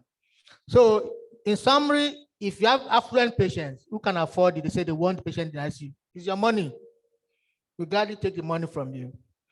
But technically speaking, stroke patients belong to stroke unit. And I can tell you for a fact that in the UK, we have dedicated stroke units for stroke patients. And ICU does not look after patients with CVA, matter of routine practice. But here, anything goes, because we're still evolving. The danger of admitting stroke, like I also stated in the presentation, is the fact that they stay there for weeks. So for some of them that survive. So if you have a young man, 25 years old, who now involved RTA with polytrauma, and you have no bed for the patient, and yet your bed is being occupied by a 95-year-old man with ischemic stroke, what do you think? Sorry? But you cannot kick the old one out now because you want to admit the patient. So that's morally not appropriate. So it's better you don't even start. Because once you start, you can go generate a debate. So why are you taking my father out just because somebody else is needing the bed? No, so don't even start. So my advice to government is this. We know we don't have it, and also to private institution as well. If anybody can invest to stroke unit, I can guarantee you that patient will make millions and millions of naira in profit, because we don't have it. And that's the truth. So yes, you may be admitting them to your ICU, and most of the time, you tell me how many of them survive to home. Sorry? No. That's the problem. They're not ICU cases. On my slide, you saw it there. Even at St. Nicholas, we admitted high-profile cases. But don't forget to always tell them, this is what we miss. And this is what actually gets to me. You don't tell them they're like to die. People think it's a taboo, but we have to. We are in the best position to do that. The problem, if you don't do it, You know, they also have family members who are doctors. They have uncles, they have sisters, they have aunties abroad as well. And most of the time when they bring slow patients in my practice, that I've told you're like to die, and they call their uncle in the US, in the UK. They say, okay, my brother wants to speak with you. And I repeat exactly what I've told them. Oh, they now tell me, oh, they didn't put it that way to me. I think you are right. Okay, give the phone back to them. And then you will then explain to them. Actually, I like it when relatives who are doctors come to me for clarification, because it means that whatever I'm telling the relatives on ground, for it to carry more weight, once they have an insider also a medical practitioner, it makes my work job easier. And I never shy away from speaking to anybody. And that's something I want you to also inculcate in your practice. Don't think they're trying to load things on you, but there's a way you can tell them, I know where you can advise. Some will come and tell you, why don't you do that? Why don't you do that? You don't say no, you're not going to do it. If you've done it, you say you've done it. If you cannot do it, honestly, you can't do that in this country. But don't let them take over my patient management from you. All right? Does that answer your question?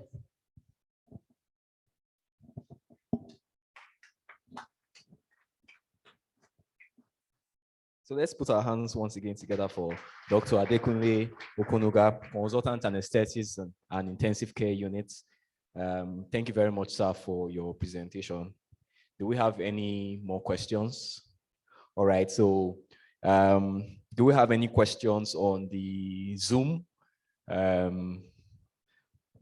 Okay, I can't find any question here. Thank you very much all for your patience and we've equally had good experiences. At this point in time, Mr. Chairman, sir, I wish to take a presentation by OrthoFit.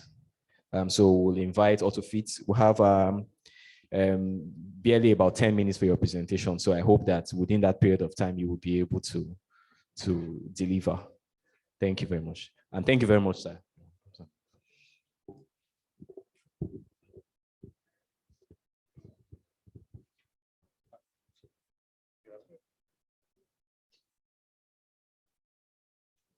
Good afternoon, everyone. Good afternoon, Mr. Chairman, and all existing protocols duly observed. My name is Raji.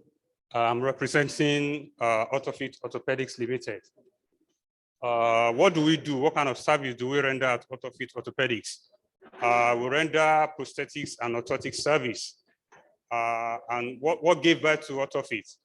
Over time, as the number of patients increases, number of amputees in Nigeria, as the number increases, there is need for a private prosthetics and orthotics service center to be established. Just like we have federal universities, state universities, there is need to have some private university, thereby giving birth to some private P&O centers. Okay. Orthofit Orthopaedic is first indigenous prosthetics and orthotic center in Nigeria.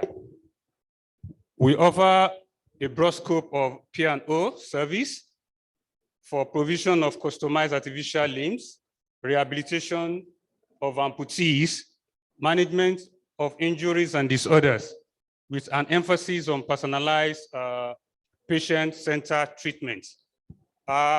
Over time, we discovered that a lot of Nigerians, most especially those who are amputees, whenever there is amputation or injuries to any part of their body, they result in losing their hopes.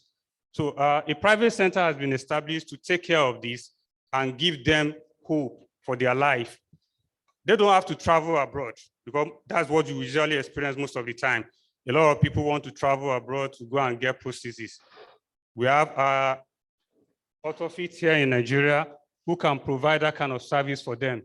For more than a decade, OrthoFit has been the leaders in the wide range of P&O care services, including fabrication of prostheses, a high quality, customized and affordable artificial limb and orthosis, like braces, corsets, and calipers to manage various disorders. This includes, but not limited to, arthritis, trunk deformities, polio, and spinal cord injuries. What is our mission? Our mission in Nigeria is just to offer our patients with high quality prosthetics, and orthotic care. Also, our vision, as highlighted, is to provide truthful, compassionate, and non-judgmental healthcare of the highest quality to everyone seeking these services. What we have experienced so many times is that people who prefer this kind of services usually have a challenge with funding. And as a result of that, we've been able to partner with some financial organizations and some NGOs to give a corporate social responsibility to Nigerians, especially persons under the age of 18 years. We give free artificial limb prosthesis or orthotic device. Please, if you have someone who needs this kind of services and falls within this age bracket, please kindly liaise with us to provide them with free artificial limb support. Our service, we provide prosthetic and orthotic device for upper limb and lower limb, myoelectric device, cable activated device, transfemoral prosthesis, lower limb prosthesis. We provide all these after we've made all the necessary assessment and our recommendations. We recognize the fact that some individual or patient may not readily cope with logistic demands of traveling abroad, which I've highlighted earlier, for the fitting of a desired prosthesis. So to bridge this gap, we have trained personnel who can assemble, fit, and train patients how to make use of these prostheses in the best practice and functional prosthetics technology. We ensure standard quality of life, bearing in mind the need of patient satisfaction within the borders of Nigeria. Our location is in Ogudu GRA, number 15 Rahmat Crescent. And then we have, in partnership with National Orthopaedic Hospital in Lagos here, Igbobi, they've been able to support us by creating an avenue for us to sell our components, prosthetic device component, orthotic device, calipers, and all sorts of that. So you can kindly reach us at FECOT building for some of these devices. Okay, we also have our facility, our head office in Enugu, West Road, Transekulu, and then we have another office in River State at Rehoboth Specialist Hospital, D-Line. Our website, as shown on the board, is www.ortholimbs.com, while our email address is orthoficorthopedics@gmail.com. The phone number is there, is 080-333-92720. And then we look forward to you in referring some of these patients who need this kind of services, especially those who fall within the age 0 to 18. We give orthotic devices, prosthetic devices, calipers, KFA, CAFO, and AFO. So kindly reach us as we look forward to receiving some of these patients. Thank you for your kind attention. We appreciate it. Okay, thank you very much, representative of OrthoFit. Do we have any questions, please? Okay, thank you very much. So at this point in time, Mr. Chairman, we wish to begin to round up the events for the scientific conference. And we'll be rounding up with a presentation of plaques. I wish to thank everybody for joining in the course of the events. We've had a number of distinguished participants. Also wish to specially thank the members of the Association of Resident Doctors again. We thank Dr. Tajuddin Salau, NMA Lagos Vice President 1, for joining us via Zoom. We hope that we've had a number of presentations, excellent presentations. We hope that we can get copies of the presentation slides so that in our free time, we can go through them and remind ourselves what were discussed, what were talked about during the scientific conference. Thank you very much. Thank you very much, sirs.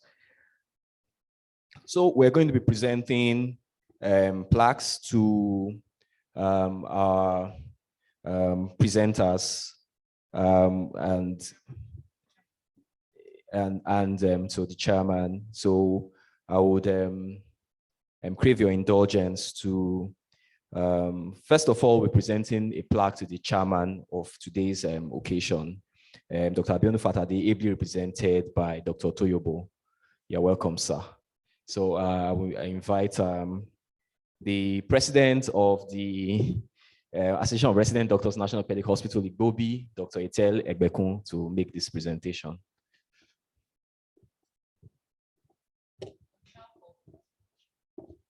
On behalf of the Association of Resident Doctors, we present to you this plaque to appreciate you for honoring our invitation and making this event a memorable one. Thank you very much, sir.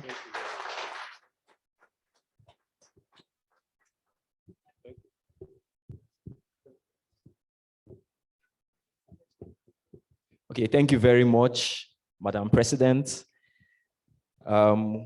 I would, at this point in time, wish to invite the chairman of today's occasion to kindly present the other plaques to our distinguished speakers. So plaques will be presented to all speakers, and we hope that we'll get a plaque across to our second speaker who joined us on Zoom, Kemi Olawoye. So for plaque presentation, we'll present a plaque to Mr. Akinoluwa Sharon.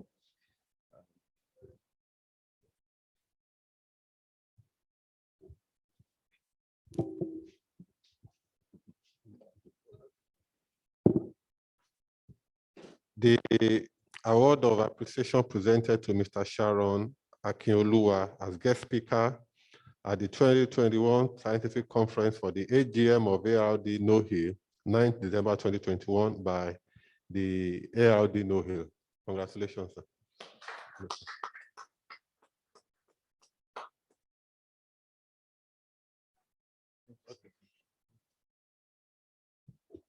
So the next speaker will be presented with a plaque in appreciation by the Association of Resident Doctors, National Orthopaedic Hospital, Igbobi. So we're presenting a plaque to Dr. Adekunle Okunuga, consultant anaesthetist and intensive care unit specialist. Thank you, sir.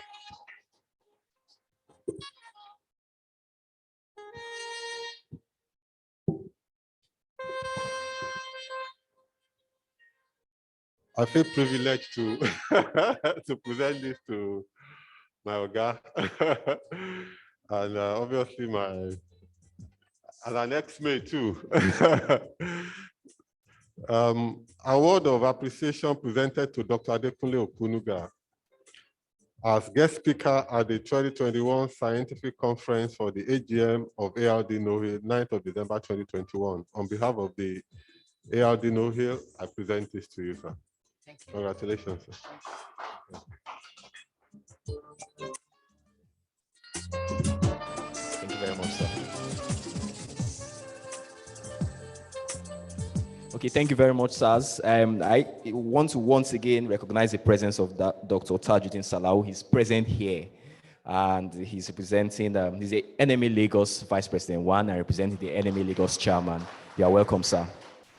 Just after the presentation of the plaques, we'll be taking a vote of thanks by the able local organizing committee chairman, Dr. Temitayo Koyejo. Soon after that, we'll hope to have pictures with chairman and presenters.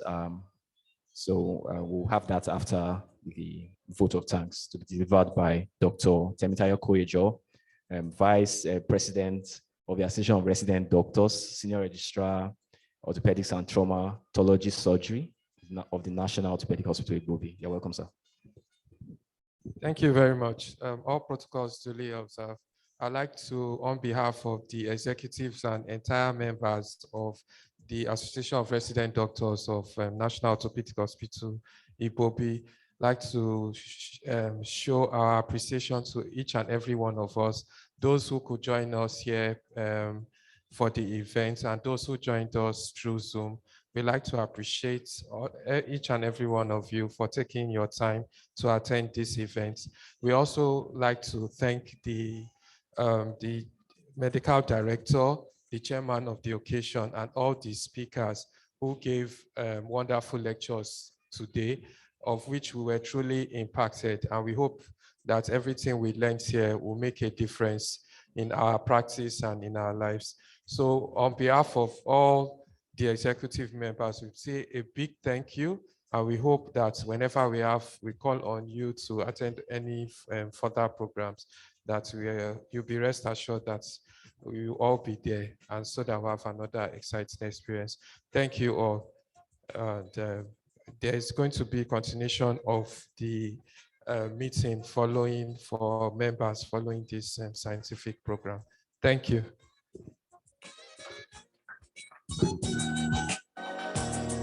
So for group photographs, please, with the speakers.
Executives of the Association of Resident Doctors of National Orthopaedic Hospital Igbobi will be taking shots with the presenters, and then supported by the NMA Vice President 1, Lagos State. Thank you.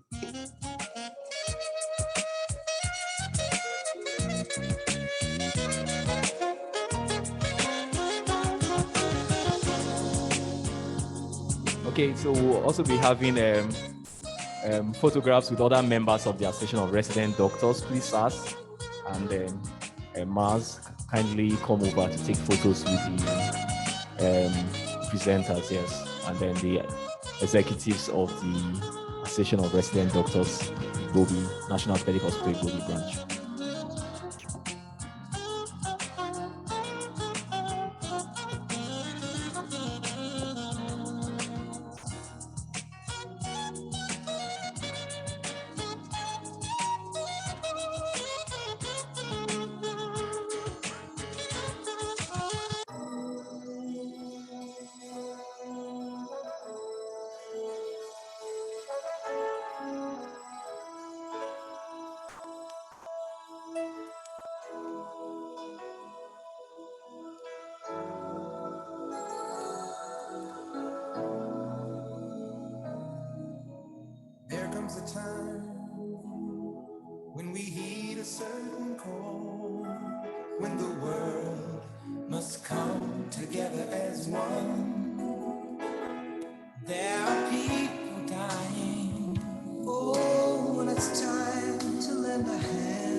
So thank you very much. So we're taking the closing prayer now. We're taking the closing prayer to be given by distinguished member of the Association of Resident Doctors, National Orthopaedic Hospital, Dr. Timothy Edwards. Welcome, sir. Thank you very much. Let us pray. Father, we thank you for today. We thank you for the success of this program that we just concluded. We thank you for our speakers and those who honored our invitation. We thank you. As we now go back to our destination, we pray and lead us safely. You bless and guide our work, guide the activities of the day, and for the rest of the year, we pray you protect and provide us from all evil. In Jesus' name. In Jesus' name we pray. Amen. Thank you very much. Okay, thank you very much. Okay, thank you very much.